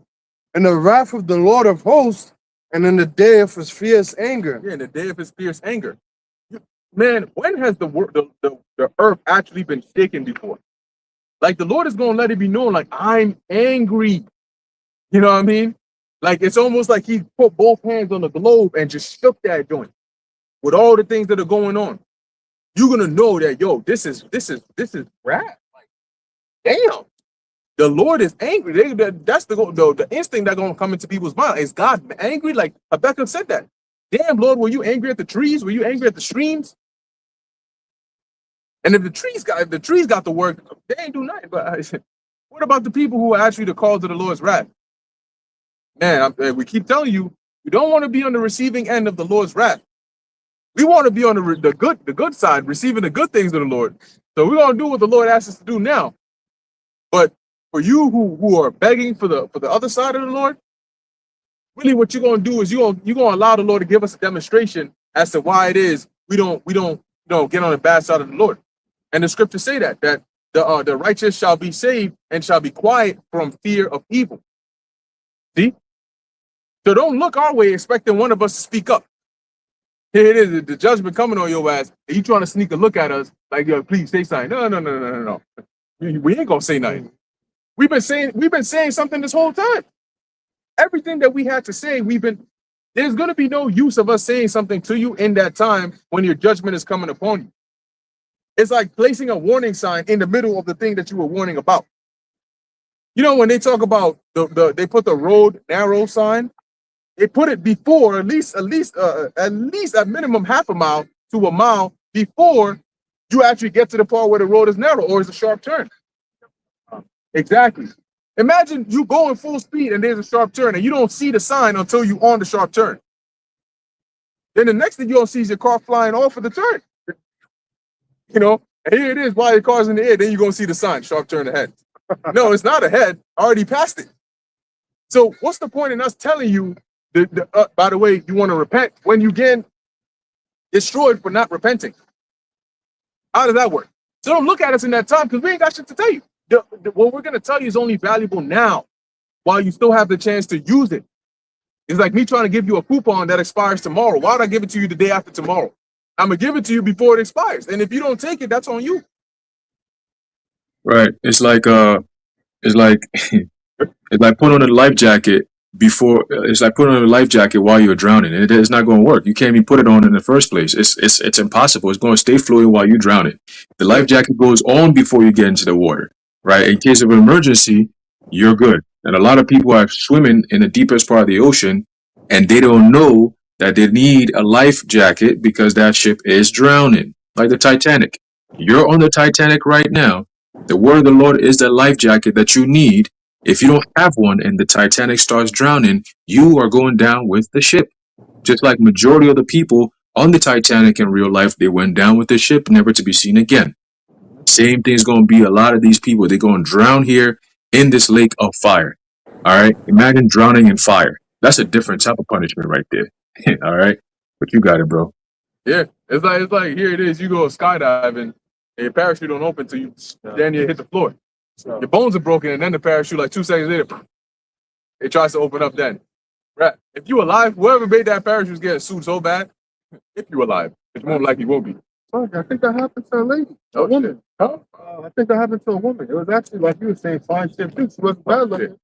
I think something like I think it was like something with bungee jumping. I think something with a cord or something like they that. didn't hook it. And then she just, That bitch went straight down. I think they said she was still alive even when she hit the ground. Oh, and that's judgment.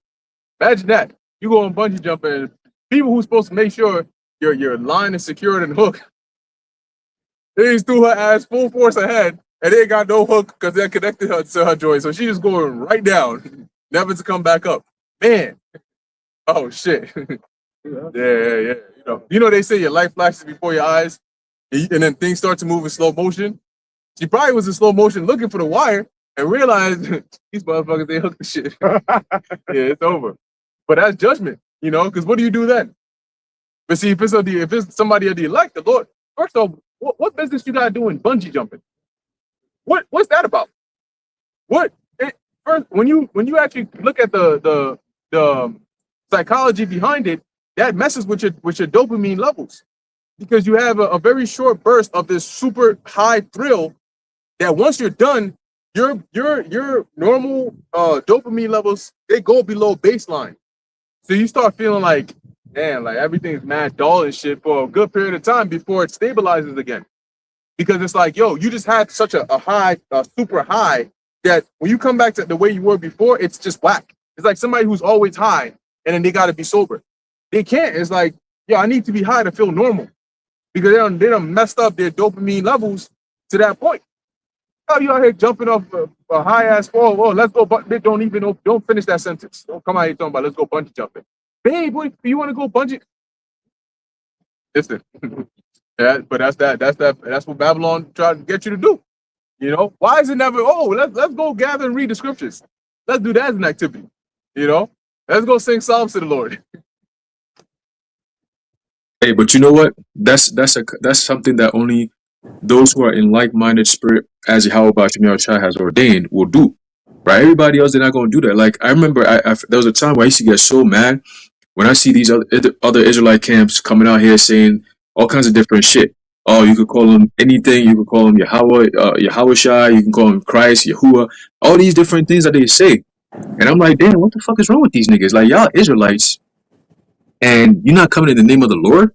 Why you keep saying Christ? Why you keep saying Jesus? Why you keep saying God? What's up? You can't say the names of the Lord? And then it took some time, but eventually it dawned on me that, oh shit, the Lord's name is so holy that he only gives it to those who have a holy mouth, like a holy tongue, so to speak, right?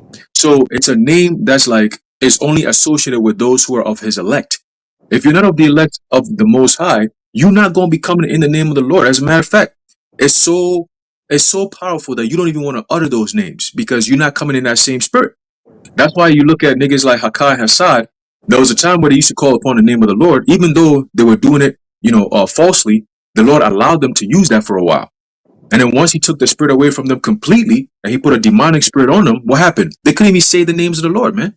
So that's a telltale sign of somebody who's not in the right spirit. They cannot call upon the name of the Lord sincerely, because they know in their conscience that, yo, I'm not even representing the Holy One like that. Why am I even trying to use his names? Why am I using Yahweh and Yahushai's names? But the men of the Lord who are coming truly and sincerely to serve the Lord's interests, we come in the name of the Lord. It's not something we shy from. It's not something we're afraid of. As a matter of fact, that's our power right there. You see what I'm saying? That's the difference. If you notice, ISUPK, they don't really go into the name of the Lord like that.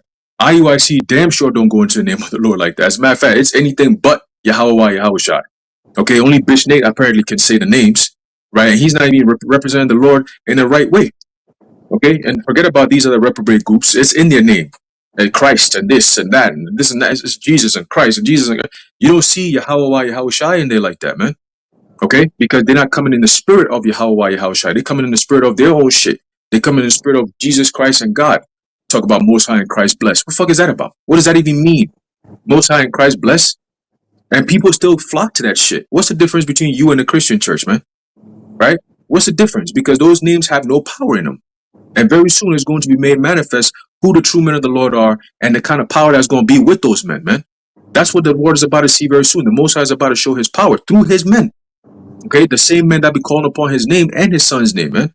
Proverbs 30:4.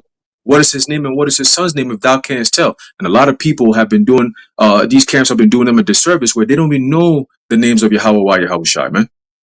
They treat it as just an alternative. You could call him, nah, nigga. It's his name. There's a difference there, man. You can't just call him whatever you want. Who the fuck is you niggas, man?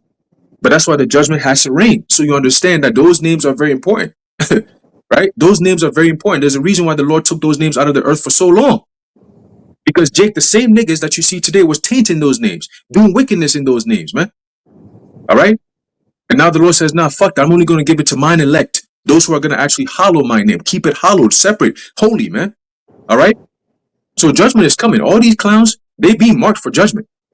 And if you don't have the name of the Lord, which is the covering, you're done. When the angels come in, all right, what's the name of the power that we serve? Oh, Most High in Christ, phew, you out of there. You gone. All right. What's the name of the Heavenly Father and His Son? Oh, Christ and you out of there. Quick. Right? And the Lord gonna have it where a lot of these niggas gonna forget the name of the Lord. He gonna put the spirit on them to forget it. They may know it, but they gonna forget it where they can't even say it. Like, oh, I know his you out of there, man. Quick. All right. So keep playing, man. You niggas keep fucking playing. You gonna see. You got it, bros. Yeah, I remember I had a dream. You ever had a dream? I had a dream some time ago where where I was in this is back when I was in high school. I used to give all of them the work. You know, I was younger back then, but I was in high school, and I remember somebody asked me something about the scriptures, and they would ask me questions. And whenever I had the physical book, but whenever I would go to open to the verse, it wasn't there. Like if I was looking for Jeremiah 14:2, it didn't exist. It's almost like there was no concept of Jeremiah 14:2 in the scriptures. And I'm like, well, I know it's here, but what the hell is going on? And in the dream, it felt like I couldn't give you the answers even if I wanted to. You know, because I'm trying to explain it to you. I'm trying to go to the verse, and it's not in there. And every time I try to go to this one, it's not in there. You know, so just like Haran was saying, the Lord can have you forget his name, and now you're like, yo, this is something that I always say, and now you can't say it. Hey, the Lord might do that. You know, to where you're like, yo, I'm trying to call on the name for help, but I can't. You know, it's like you just can't do it. You know. The brother had I don't know if it was like a dream or something, but I think it's sleep paralysis, and he saw, I think he saw a demon, and he kept trying to call on the name of the Lord, but he couldn't. Like, he couldn't call on the name at all, like he didn't know it. And he woke up like in sweats. That's scary, man. Because that name is a defense. That's it. Peace. You know, the name is a defense. So you got to know the name of the Lord, especially in these times, man. Them demons are going to be active. Anyway, where we at on that? This is Isaiah chapter 13 and 14. Because see, when we start performing miracles in the name of the Lord, then everybody going to want to jump back to, hey, see, I never, and then you're going to have Bishop Nate jump on it. I never abandoned the name. All right. I just said we had to use the names that people were more accustomed with. But I always go back. I always still threw in Yahweh Shine, bro. No, he said we're gonna get the names in the kingdom. That's the whole action he said. So how are we gonna call upon the name of the Lord when we need him the most? We just gonna be Most High in Christ blessing the whole time until we get to the kingdom? What the fuck is the point of that? What's the point of that? Whole ass lying ass nigga. Yeah. And so the Lord's gonna say, well, all right, cool. So then you wait till the kingdom, and I'll let my other man, because when in the book of Acts, when Paul and the rest of the apostles were performing these miracles, they did it in the name of Yahushua. When Peter healed the lame man, when he was with John, he said in the name of Yahushua, and then the man was made whole. So that's why he was saying, don't gaze at us like we did something crazy. This same Yahushua who you crucified, he's the one whose name this man is made whole through. So when the vagabond Jews tried to exorcise that demon, they said through the Yahushua that Paul preaching. So they said we got to use that name if we want to have be able to use this power, which goes to show you that the names, there's power in the names. That's why why didn't they just come and say whatever name they wanted? Because they saw no. Paul wasn't using whatever name he wanted. It's a specific name he called upon, and then that's what triggered these things. So when they observed it, they said, okay, let's go try to do the same thing. But that's not how it works. Because what did the demon tell them? I don't know you, but you about to know me. You know what I'm saying? And they found out the hard way. They ran out the crib. So in this time, the Lord is going to make it to where you're going to have people trying to come back. And in the book of Jeremiah, it says that. You have so many people making things up and saying, thus saith the Lord, thus saith the Lord, thus saith the Lord, at the end, to co-sign it, that the Lord said, nobody able to say that no more. Now it's going to be like a curse onto you. So here it is. You see Shazam. The main guy says Shazam, and he turns into this superhero. You say Shazam, and you just get straight struck by lightning. You lose half your hair. It's just that one strand on the top of your head, black as shit. The cartoon animation when somebody gets struck and they turn black and they smoking. Oh yeah, they turn it to dust. Yeah, just flicking and shit. That's what you're gonna look like calling on the name of the Lord. It's gonna be like a curse onto these people. And I think it's in in Micah, either Micah or Amos, it mentions that nobody's gonna make mention of the name of the Lord after he brings that judgment, because they're gonna be afraid lest they incur some other wrath upon themselves. Meanwhile, the elect are gonna be freely using the name, because that's where the power is. But yet you can't do it. All right. Isaiah 13 and 14, and it reads, "And it shall be as the chase roe, and as a sheep that no man taketh up. They shall every A chase roll is fast. Okay. You want to see a chase roll? Go on Animal Planet. Go look at when those lions go hunting. And those rolls, that's why every 2 seconds they lift up their head and they look around. And then they go down, they eat for a little bit, and then they lift up their head and look around. Because they always got to be on guard. And those lions, they usually go in the tall grass, especially in like the Sahara and the, you know, because the grass is brown, right? Those grass is brown and it blends in with the lion's skin. So they can go real low and crouch. Like even a cat. If you look at a cat, when they hear something, they're able to really bring themselves like super low to the ground, you know, and they just go slow. When that roe hears the slightest twig or a moving in the bushes, the head goes up, and then the rest of the heads go up, and then they out. And the second one runs, the whole entire pack is gone. And they are fast, and they got hops. Okay, them shits, like if you ever see the equivalent of what you see on TV, where you see them running and they hop and running and they hop, and you think, oh, that looks like a light hop. No, that's like crossing the whole street, a double lane street on one hop. And this nigga out. So they got hops. They fast.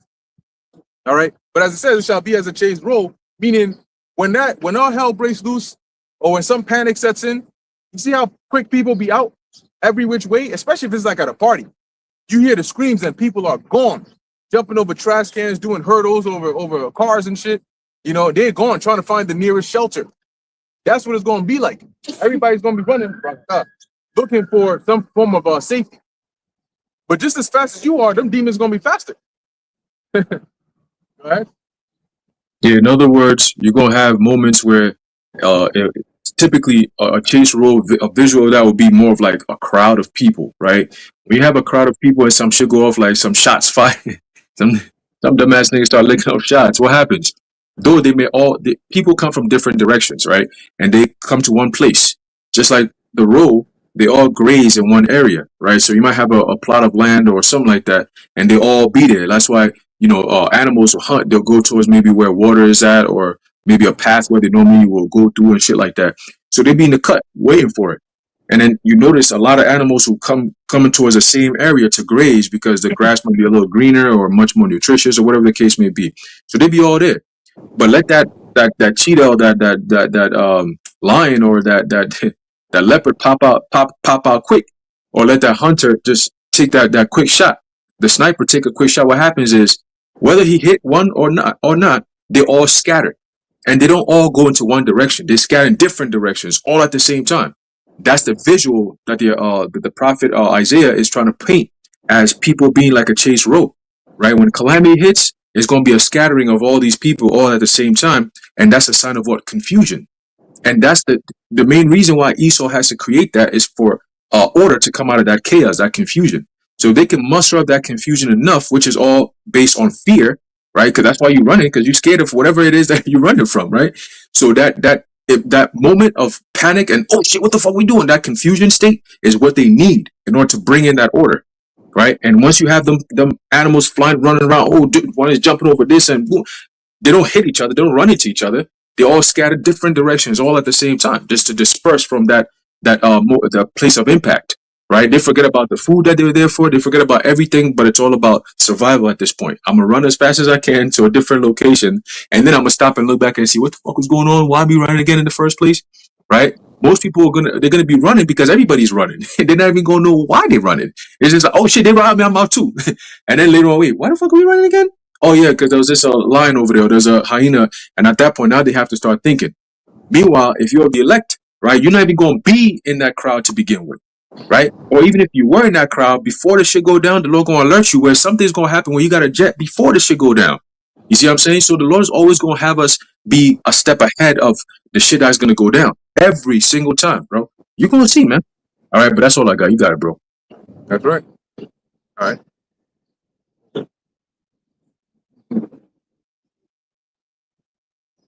Yeah, go ahead. They shall every man turn to his own people and flee everyone into his own land. Yeah, that's what happens, right? Whenever there's chaos or anything like that, people flock, like I say, birds of a feather flock together, people flock to their own kind, because at least there's something they have in common. Oh, well, we're both from the same area. Oh, yo, you from where? I'm from here. I'm from here too. Oh, it's lit. Yo, blah, blah, blah. We got signed over. So when that happens, people are going to feel safer amongst others that look like them or are from the same place as them. Go on. So you better make sure you don't find yourself in a sundown town. Go on. Everyone that is found shall be thrust through, and everyone that is joined unto them shall fall by the sword. Yeah, so if you found, you're gonna be thrust through. And if you get, don't be around the wrong company in that time. That's why we always say you gotta watch the people you keep company with and the places where you are. Because if judgment goes out over there, you might escape, but it might not be unscathed because you should know better. All right, but in that time, you're gonna have wicked flocking with the wicked. And once they found, man, you and your man's are getting cooked. Okay? What are the chances you're going to escape while they get got? Nah. Because if the Lord says judgment is coming for you both, well, guess who judgment is coming for? You both. Go ahead. Verse 16, the children also shall be dashed to pieces before their eyes. See, this one shit gonna get real.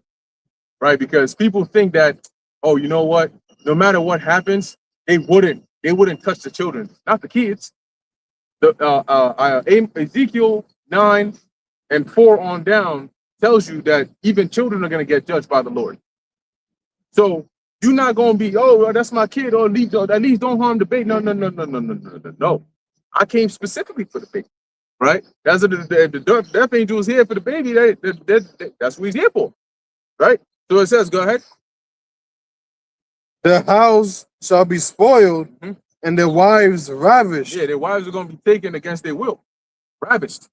You're not going to have any power in the mighty hand to do anything about it. That's when you're going to realize, yo, this ain't no joke. Here it is. You trying to fight, you trying to do whatever you can, and you can't. And your wife is getting ravished, and they probably killed your kid somewhere. Like this is the kind of traumatic horror that you're going to expect, people going to experience, and then the Lord's going to take them out. Imagine that. The Lord could have just taken you out. He could have just been like, all right, that's it, I'm going to just wipe you out. No. He said, no, I want you to watch your child get put to death.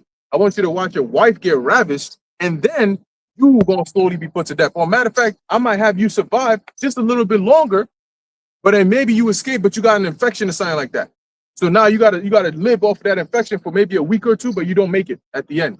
You end up dying a slow, painful death. Like the Lord can do that to you. That can be your storyline for Jacob's trouble.